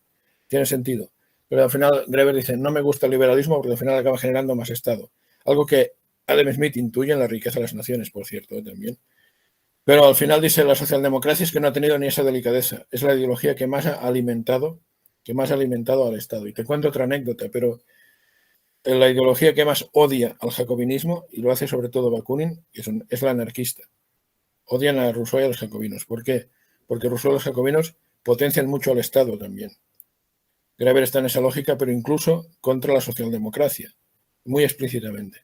Graeber estuvo en todas las movidas de Occupy Wall Street, dicen que estuvo en la Plaza Sintagma, dicen que estuvo en el 15M. Yo ya no sé si estuvo físicamente, si estuvo media hora o estuvo 3 días acampado. Eso no lo sé, ni me interesa especialmente.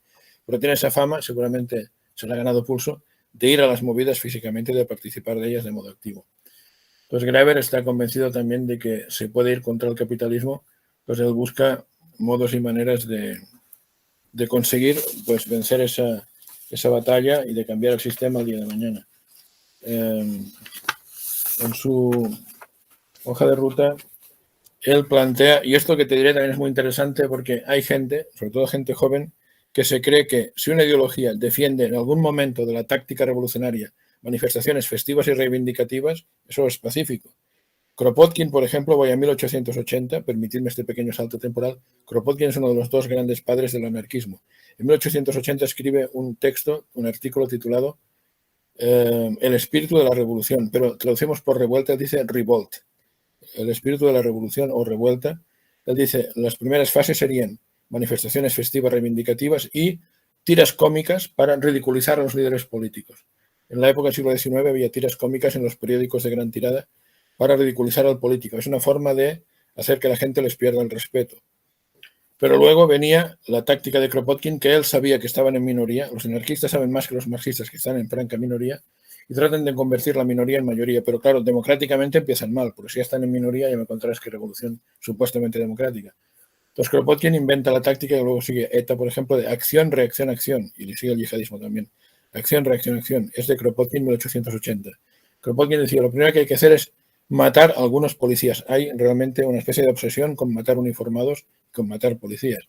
¿Pero para qué? Para conseguir que el Estado sea muy duro en la represión de los asesinos. Bueno, para Kropotkin de los héroes. Kropotkin tilda al socialdemócrata al reformista de cobarde. Literal, reformista, socialdemócrata cobarde. Y el revolucionario de héroe, Kropotkin. Entonces, son más cobardes que héroes, dice. Solución, mato policías para provocar al Estado. Entonces, cuando el Estado reaccione virulentamente, es la ocasión para, es acción, mato policías, reacción del Estado, siguiente acción, tendré más gente detrás, aunque al principio fueran meramente reformistas. Si el Estado se pasa, si gradúa mal su respuesta, se convertirán en revolucionarios, ergo héroes, según Kropotkin. De esta forma, con varias jugadas de tipo ARA, acción, reacción, acción, se incrementa la masa de revolucionarios. Y esto tenía que ver con Graeber, ¿por qué? Porque Graeber, que cita favorablemente a Kropotkin, por supuesto, él también plantea que seguramente al principio serán pocos los revolucionarios, entonces plantea estrategias de momento pacíficas, el situacionismo, para conseguir más adeptos poco a poco. El situacionismo serían unas tácticas que significan crear realidades virtuales alternativas al capitalismo, por ejemplo, para demostrar a la gente, esto sí que es pacífico, pero claro, lo que estoy diciendo es que esto es una parte de una estrategia más amplia que termina sí o sí con la violencia. Graeber dice, un ejemplo podría ser montar un mercadillo donde no se permita la moneda. La gente no tenga necesidad de llevar dinero, ni mucho menos de pedir un crédito al banco, que se intercambie con trueque. Y no vale la respuesta fácil de, si no tengo nada que intercambiar, pero puedes intercambiar horas de trabajo, servicios por bienes. Si yo tengo libros y me faltan pantalones o jerseys o anoraks o cazadoras, puedo llevar un paquete de libros a intercambiarlo por quien tenga anoraks o cazadoras o pantalones o zapatos de mi número, vale. Pero si no tengo libros, ¿qué haré? Pues sé hacer de jardinero, por decir algo. Puedo decirle, mira, estoy 3 horas cuidando de tu jardín y a cambio me das los jerseys anoraks o pantalones o yo qué sé, o cubiertos que necesito. sin dinero y sin créditos al banco. Esto es situacionismo, esto en sí no es condenable, es una práctica que demostraría a la gente que se puede vivir en un mundo alternativo. Con todo y con eso, hay gente que dirá, mira, déjate de puñetas, que no quiero hacer horas extras, que no tengo tiempo, precisamente porque trabajo mucho y que no tengo libros y mejor prefiero sacar 30 euros del banco y pagar mi jersey, ¿no? O 60 euros, vale. Pero bueno, al menos esto no tiene nada de violento, pero Graeber lo plantea en un contexto de ir calentando el ambiente, de mostrar a la gente que el sistema falla. Luego, Graeber termina diciendo que la revolución exigirá un proceso constituyente y que el proceso constituyente solo es posible a partir de los violentos, de la violencia. Y en el ínterin, acuérdate que antes he hablado de Walter Benjamin, de su teoría de la violencia divina. Benjamin dice que eso será posible porque dentro de todos nosotros admiramos, alguno de nosotros admira al gran criminal. Y esto te reirás, Javier, pero tiene sentido. El gran criminal es Robin Hood, por ejemplo. Robin Hood es un criminal que roba a los ricos supuestamente para dárselo a los pobres, que es perseguido por el sheriff de Nottingham. Pero es verdad que nos cae bien Robin Hood. Y Bonnie and Clyde le cae bien a los que ven las películas correspondientes de la época más difícil de los años 20 en Estados Unidos. Según Walter Benjamin, tendrá razón o no, pero todos tenemos dentro un gran criminal. Entonces, lo que dice Graeber es que a quién no se le ha pasado por la cabeza alguna vez reventar un banco, se refiere a una entidad bancaria, a golpes de bates de béisbol. Yo podría levantar la mano, a mí no se me ha pasado. Diría que soy un pusilánime y que esto es normal. Entonces, al final, él llama a la violencia también. Y lo más espectacular es que David Graeber, que tampoco cree en la democracia representativa, ni en las votaciones, ni en los parlamentos, ni en los partidos, que comenta que lo que hay que hacer con la oposición es eliminarla de los parlamentos, a la minoría de la oposición. Él se queja de que los sistemas parlamentarios que tenemos blindan a las minorías. ¿Cómo? A través de concederles grupos parlamentarios que les dan derecho a subvenciones, a tiempo, en los debates. Entonces, Graeber, cuando ellos tengan el poder, cuando sean mayoría, ¿qué hay que hacer con las minorías? Eliminarlas del Parlamento, desinstitucionalizarlas. También todo ello muy democrático, liberal, muy democrático, representativo. Es un sarcasmo, claro, como se puede ver, ¿no? Entonces, Graeber dice, violencia. A ver, él está de acuerdo con asaltos que se produjeron en cumbres de diverso tipo, Davos y demás, a Starbucks o a Kentucky's Fried Chicken, le parece perfecto, y acaba diciendo que el ideal sería Hezbollah. El ideal sería Hezbollah para montar la revolución contra el capitalismo. Pero luego cuando escribe esto en el proyecto democrático, esto lo encontraréis en el proyecto democrático 2013, luego da un paso atrás y dice, bueno, Hezbollah igual no. ¿Pero por qué? No por un tema moral, no. Dice, porque eso es muy duro, igual damos legitimidad al Estado para que reaccione proporcionalmente con una dureza exagerada, que sí que nos conviene, diría Kropotkin, pero no hasta el punto de que nos liquiden, incluso físicamente, si somos tan brutos, ¿no? Cuanto ahí se reprime un poco, se reprime no porque moralmente le parezca mal, moralmente le parece genial Hezbollah y lo dice, sino porque, cuidado, igual está legitimando al Estado para que intervenga proporcionadamente. No desproporcionadamente. O sea, le parece genial como un modelo de éxito, ¿no? De partido con un pequeño, un ejército no desdeñable, o sea, una milicia armada. No, totalmente. Y fíjate, Javier, qué casualidad, ¿no? Hezbollah, que es un proxy de Irán. Ya. Qué casualidad. Si sé, Graeber, que en sí mismos no sé si se tragaron o no, pero yo creo que tuvieron muy poco contacto, seguramente que se leyeron, pero todos los caminos conducen a Teherán, no a Roma. Es curioso. Sí, bueno, es un Islam revolucionario. En Claro. su día, incluso para los islamistas suníes también tuvo. Claro, exactamente. Claro, sí. pero es la extrema izquierda, la que plantea esto. Luego a alguien le sorprende a veces que salga gente igual de una izquierda no tan extrema o más desnortada que plantee puentes con Irán. En fin, pues oye, a mí después de leer a Zizek y a Graeber casi me extrañaría más que no lo hicieran después de leer a estos intelectuales, digamos. Sí, que no era solo cabalgar contradicciones, sino que incluso se le puede dar una legitimación teórica o ideológica, ¿no? Claro, totalmente. Muy bien, pues hombre, de Graeber tengo muchísimas cosas por explicar, pero igual pasamos un poco a Tikkun porque para que el tiempo no se nos eche encima, ¿no? Que es el otro grupo neoanarquista que hay. Fenomenal, pues si quieres lo contextualizamos y vamos con él. Bueno, Tikkun es muy difícil de contextualizar porque es un colectivo, no es una persona. De hecho, no firman sus libros con nombres de personas. Lo cual yo pensaba que tenía que ver más que nada con huir de la policía o de la justicia, en su caso. Pero también tiene que ver probablemente con que ellos se creen de verdad eso de qué es esto de la propiedad intelectual. La forma de no caer en la tentación es no firmar. Porque el bueno de Negri firma sus libros. Este que dice que nada de propiedad intelectual, firma sus libros. Supongo que luego dirá que la pasta que gane se la da a una ONG tipo Hezbollah, supongo. U otra similar. Pero de momento firma. Tikkun no firma. Por tanto, es un colectivo. La policía francesa tiene localizado algún personaje como Julien Coupat, si se llama Coupat, sería Coupat, como un activista de Tikkun y probable redactor de algunos libros y manifiestos de Tikkun. Lo tiene porque llevó a cabo un atentado contra el tren de alta velocidad francés en el año 2008. Bueno, entonces es un grupo también proviolento. Este además tiene una inquina tremenda que en parte comparte con CISEC contra la gente normal. Esto quiero enfatizarlo porque es espectacular. A ver, Tikkun teoriza, tiene muchas palabras Tikkun de argot, este colectivo.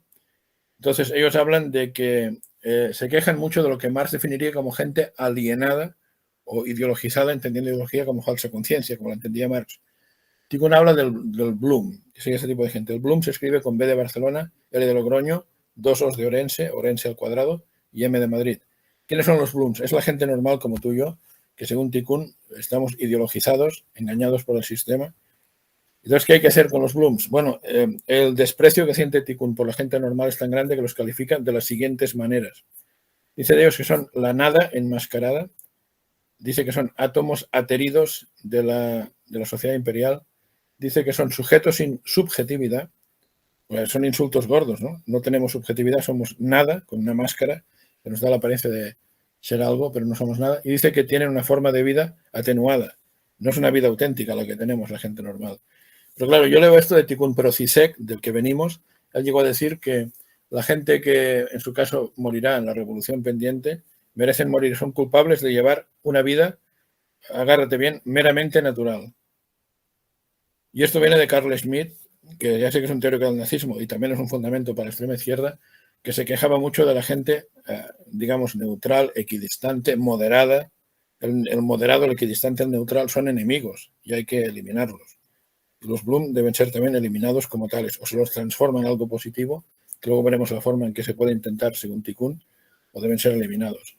La gente meramente natural, la gente que se levanta cada día a las 7 de la mañana para llevar a su hijo al colegio, para trabajar y ganarse la vida, esta gente es cómplice del sistema, para Tikkun o para CISEC. Por tanto, molestan, estorban. Es tremendo, pero es así. Claro, un socialdemócrata nunca diría esto, es obvio. Pero yo lo que no sé es hasta qué punto el socialdemócrata sabe que se dicen este tipo de cosas o que se escriben este tipo de cosas. Yo tengo mis dudas al respecto.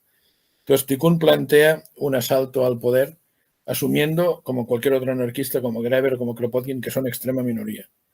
Hay varios textos interesantes, como la hipótesis cibernética del año 2015. Ahora afirma Tikkun como el comité invisible. Hay un debate si son exactamente los mismos o es un derivado, pero están en la misma lógica. La hipótesis cibernética, ahora te comento, es muy interesante de cómo hacer la revolución, 2015. También introducción a la guerra civil, por ejemplo. Todos los textos, el lenguaje es muy guerra civilista. El de Negri, no lo he dicho, pero también es muy guerra civilista totalmente en este aspecto. Entonces, Tikkun lo que plantea es que la extrema izquierda se ha equivocado de táctica. La táctica ha sido hasta ahora movilizar a miles de personas en las calles para reventar al sistema. Tikkun dice que es un error, porque los estados han aprendido a gestionar eso, tanto desde el punto de vista de la contranarrativa como desde el punto de vista de lo más básico, los antidisturbios.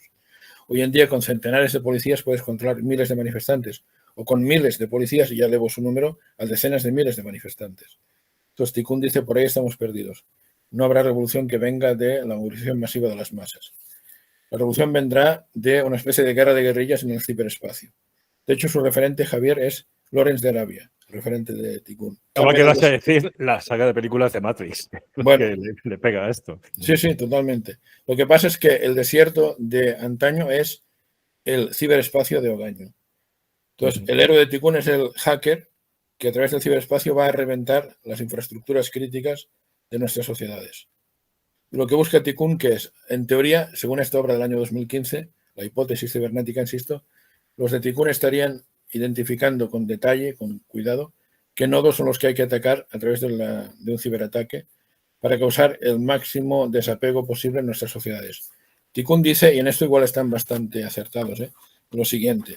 Dice que mucha gente no es antisistema, ellos entienden que antisistema igual solo son el 2%, lo que ellos llamar el partido imaginario, que es la facción consciente de la gente perjudicada, pero que la gente tampoco es prosistema. Simplemente la gente entiende que hay un contrato implícito con el Estado, de forma que la gente pague impuestos y cumple la ley a cambio de que el Estado garantiza unos servicios de transporte público. El Estado garantiza en última instancia, más allá de los bancos, que puedo sacar dinero de un cajero. En última instancia lo garantiza el Estado, de facto. los servicios, la sanidad pública, los transportes. Entonces, Tikkun dice que si esto se bloquea y la gente está no 24 horas, sino 72, 96 horas sin esto, como es un contrato implícito que el Estado incumple, es lo mismo de Kropotkin, mucha gente reformista, no especialmente antisistema, se convertirá en antisistema, pero porque el Estado habría fracasado a la hora de garantizar la parte del contrato social que tenía que garantizar. Entonces, Tikkun pretende movilizar a masas de gente de esta manera y capitalizar el descontento de esta manera, a través de sus hackers.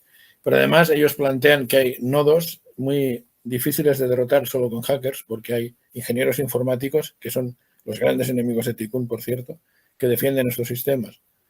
Pero claro, ellos dicen, si conseguimos el mismo día durante varias horas o durante varios días seguidos, que uno no puede coger el AVE, no puede coger un avión, no puede operarse de urgencias, o solo si es muy de urgencias te operarán debajo de un pino, pero con el consiguiente riesgo para la salud, y que no puede sacar dinero del cajero, ya veremos lo que piensa la gente de su estado, sea cual sea, gobernado por socialdemócratas o gobernado por liberal conservadores, en Estados Unidos o en Italia, da igual. La estrategia es esa, para soliviantar al personal. Y luego ya digo, como esto no siempre se conseguirá y lo saben, con ciberataques también habría sabotajes clásicos. Sabotajes dirigidos donde, por ejemplo, lo que hizo Julien Coupat, según la policía francesa en el 2008, contra el tren de alta velocidad. Se reforzaría el ciberataque, se reforzaría con sabotajes clásicos a centrales eléctricas, por ejemplo, a nudos de comunicaciones, aeropuertos, etcétera, para bloquear el sistema, que la gente entendiera, la gente normal que entendiera, los Blooms, que entendieran que el Estado les ha fallado y que, por tanto, merece la pena ir contra ese Estado. Insisto, sea gobernado por quien sea, en su caso, también por socialdemócratas o por liberal conservadores. A Tikkun le da igual, que porque para ellos, tanto liberal conservadores como socialdemócratas son Blooms, son gente que llevan una vida meramente normal y, por tanto, son gente a desechar. La esperanza es que con esta especie de revolución, o sin especie, con esta revolución, una parte de los Blooms se den cuenta y se pasen al lado de los héroes, que diría Kropotkin. Habría que ver, pero en todo caso, manejan esta hipótesis y ellos plantean no un Lawrence de Arabia, sino varios Lawrence de Arabia, que son hackers, en un desierto llamado ciberespacio, atacando, como Lawrence atacaba al ferrocarril físicamente, estos atacarían al ferrocarril a nivel ciber, aunque sin descartar sabotajes físicos con bombas tradicionales para reforzar el impacto de la gran revolución en ciernes. Entonces, Tikkun plantea esto y, de nuevo, cuando habla de cómo gobernar, ahí se le ve un poco el plumero, porque, a ver, ellos dicen que no creen en los partidos políticos, faltaría más, tampoco en los partidos de izquierda, por tanto, quiero subrayar eso, tampoco en los partidos de izquierda, y que su lógica es la de la banda. Ellos dicen banda. La banda, dicen además, son grupos de 50 personas. ¿Por qué han puesto 50 y no 35 o 70? Supongo que son más o menos una banda de 50 personas que actúan todos a una, de forma que cuando uno corre, todos corren, cuando uno golpea, todos golpean. Entonces él dice que tiene lógicas de horda, estas bandas que correrían pues reforzando la revolución en las primeras horas para generar el máximo caos posible, el máximo miedo posible a los defensores del sistema, uniformados o no.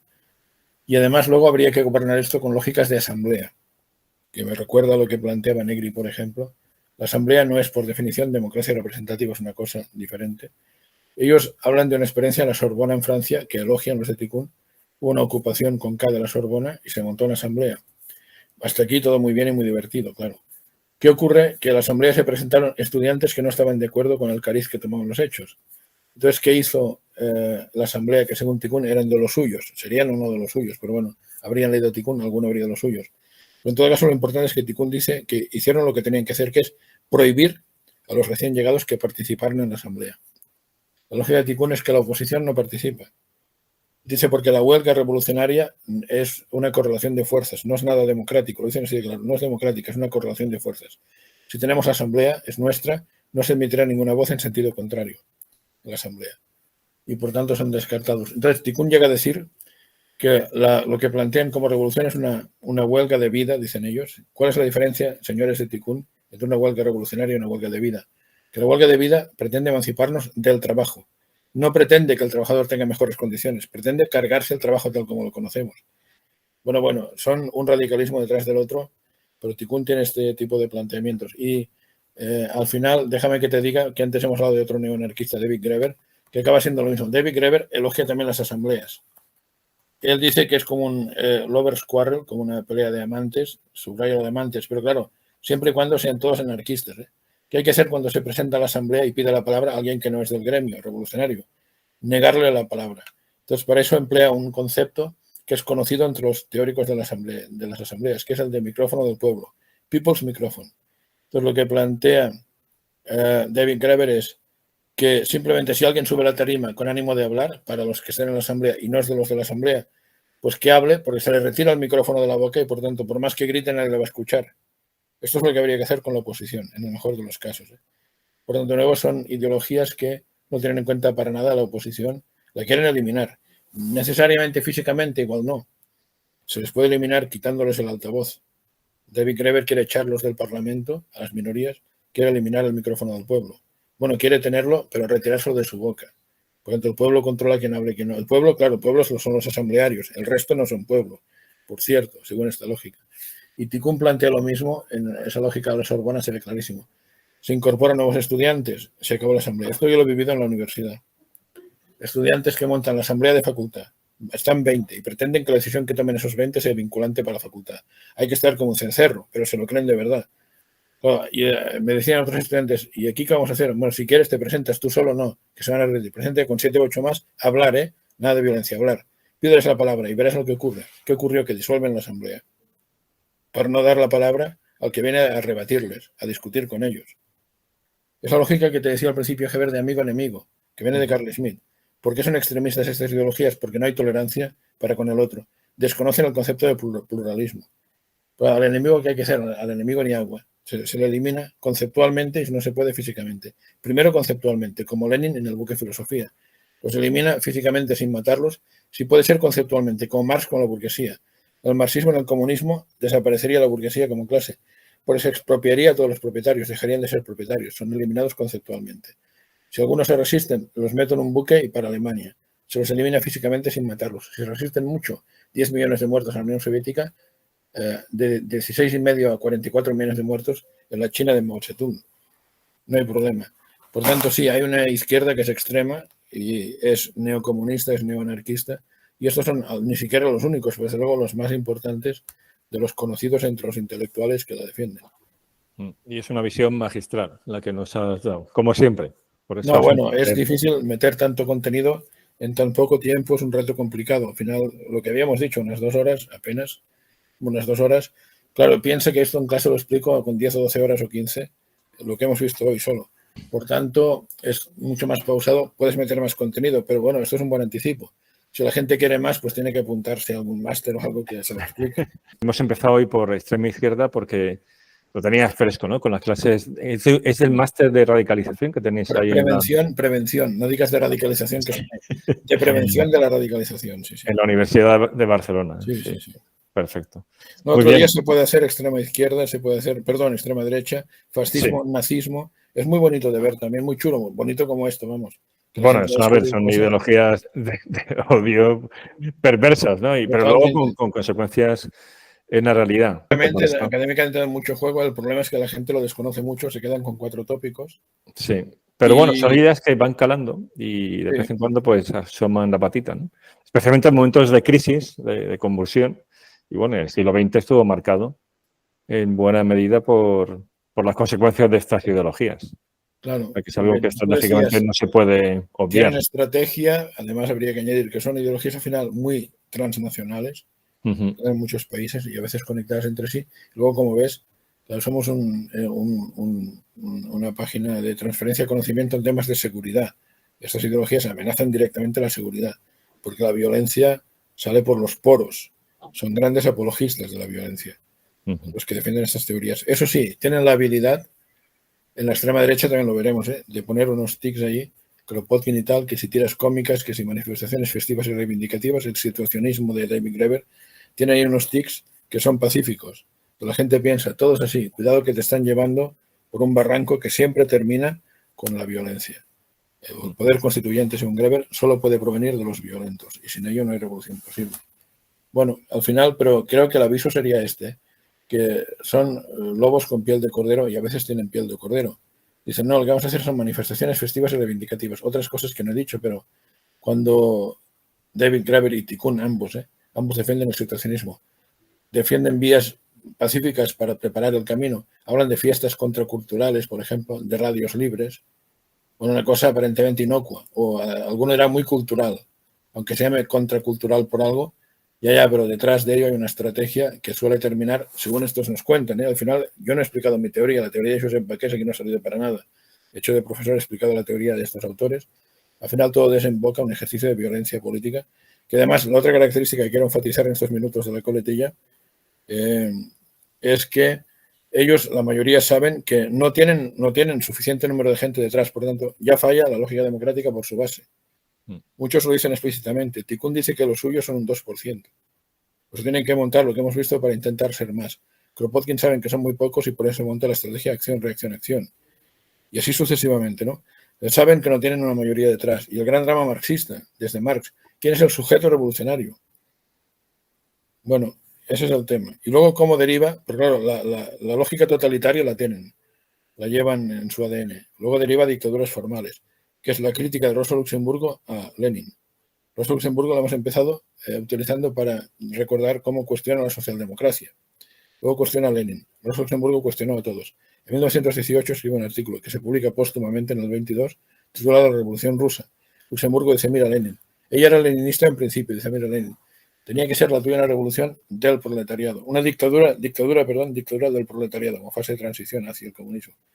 Dice, pero al final acabará siendo una dictadura sobre el proletariado, y así fue. Porque será la dictadura del partido, y dentro del partido la dictadura de la vanguardia revolucionaria del partido, dentro de esta la dictadura de un tipo concreto de la vanguardia del partido.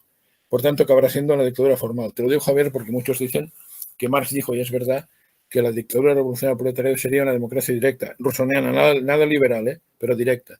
Pero al final, Luxemburgo ya ve en el año 18, y era profética esta mujer, que acabará siendo una dictadura formal, ni democracia directa ni porras. Porque para el marxismo al final del camino, en última instancia, no puede ser democrático. El marxismo dice, hay que acabar con la propiedad privada sí o sí. Por tanto, si hay que acabar con ella sí o sí, no se puede plantear a votación, no sea que la pierdas. La lógica es esta. Entonces, puede flirtear con la idea a nivel posibilista, oportunista de democracia, si tiene una mayoría fuerte garantizada, cosa que hemos visto no ocurre. Por eso deriva tan rápidamente y tan fácilmente hacia dictaduras formales. Y por supuesto, sí, o una aceptación de la violencia como herramienta política, como una herramienta de cambio. Totalmente. Eso lo llevan en su ADN totalmente. Es que Lenin, ya te digo, Zizek mismo, es que Zizek es una detrás de otra, hay una apología constante de la violencia. Bueno, Badiou, que lo hemos visto al principio, en una obra titulada Logics des Mondes, Lógicas de los Mundos, dice que lo que caracteriza la revolución pendiente es la violencia, la voluntad implacable de aplastar a los enemigos del pueblo. La voluntad implacable de aplastar a los enemigos del pueblo. En estos términos lo cita Zizek también, por cierto, elogiándolo. No lo he comentado antes, pero Zizek, por ejemplo, es un gran avalador de la pena de muerte. De los últimos que quedan. Y además él dice de sí mismo que le gustaría ser condenado a muerte y ejecutado. Al menos es coherente. Porque eso dice... Eso bueno, significa... coherente de palabra, por lo menos. Bueno, claro, luego veríamos. Dice, eso demostraría que he hecho algo grande. Pero fomenta la violencia hasta ese punto incluso. No, pero es interesante tenerlo en cuenta, porque son perfiles que luego siempre es interesante con este tipo de ideólogos ver su trayectoria personal, ¿no? Y ver las, sí, pero fíjate bien. las contradicciones, el atractivo, ¿no? Como figuras personales, porque muchas veces las ideologías tóxicas tienen algo detrás, ¿no? Vivencial. Sí, sí. Muy bien. Pero te comento que Bakunin, si quieres con esto termino, pero es interesante. Bakunin publica un catecismo, que así lo llama, no te lo pierdas, siendo como era ateo, de la fraternidad, no te lo pierdas, de la fraternidad universal, internacional, perdona, en 1866. Y Bakunin dice, luego publica el catecismo revolucionario, dice las obligaciones que tiene el revolucionario para consigo mismo, para con la sociedad y para con sus camaradas. Y algo muy interesante, lo digo a la luz de esto de Zizek, que al menos dice que a él le gustaría ser condenado a muerte. Pero ahora, Javier, hay muchos revolucionarios de salón, muchos jóvenes, que se creen que esto es jauja, porque pueden ir a escupir a policías, a tirarles piedras o hasta cócteles molotov, pero que a ellos no les pueden tocar un pelo. Si les tocan un pelo hay que denunciar a la policía, a las instituciones burguesas. Bakunin diría, no me jodas, mocoso. Bakunin decía, Javier, que el revolucionario tiene que serlo hasta el punto de odiar tanto que está dispuesto a matar con sus propias manos al enemigo. Pero, ahora viene lo importante, el revolucionario tiene que estar dispuesto a sufrir cualquier tormento y a morir. Bakunin. Tiene que estar dispuesto a sufrir cualquier tormento y a morir. Bakunin. Y Zizek dice, cuando elogia a Robespierre, que lo elogia mucho, en un texto llamado Robespierre, Virtud y Terror, que recupera textos de Robespierre y mete un prólogo muy interesante. Zizek dice que una de las cosas que más le gustaba de Robespierre era esa frase en la que Robespierre decía que cuando el revolucionario se levanta por la mañana, ya tiene que considerarse a sí mismo muerto, cuando se levanta por la mañana, que si luego vive un día más, perfecto. Tiene que estar dispuesto a morir en cualquier momento. Esto es la revolución. Claro, la gente joven que piensa, voy a tirar piedras a la policía y a mí que no me den un golpe de porra, porque lloraré y protestaré e iré al juez. No, si tú quieres montar la revolución, arriésgate a lo que sea. ¿Qué lo dice tú? No. Zizek, Bakunin y los intelectuales de la extrema izquierda. Lo que no vale es yo puedo pegar y a mí que no me toquen. Al menos Bakunin era coherente y Zizek también. Al menos en la teoría, como tú dices. Pero el mensaje está claro. El revolucionario quiere violencia, puede recibir violencia. Es más, necesitan que la reciba. Acuérdate de Kropotkin, acción, reacción, acción. Necesitamos matar policías para que la policía del Estado a su vez reprima violentamente a los primeros revolucionarios, a la primera hornada de revolucionarios. Lo necesitan eso. Más de uno dirá, el propio Fanon dirá, que necesitan que el Estado burgués sea más contundente de lo que es ahora, para fomentar la revolución. Este revolucionario de salón, medio apijado, si me permites, si voy a liar la parda, a mí que no me toquen un pelo, porque tengo mis derechos. ¿De dónde ha salido este monstruito de revolucionario, Dios mío?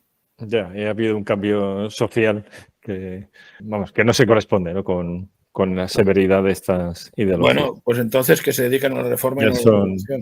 En ese sentido son ideologías un tanto añejas, ¿no? Con respecto a los valores imperantes. Bueno, pues entonces que se dediquen a otra cosa. Pero si se quieren dedicar a la revolución, Bakunin les diría, no yo a Bakunin, Zizek les diría, chaval, ya sabes a lo que te arriesgas.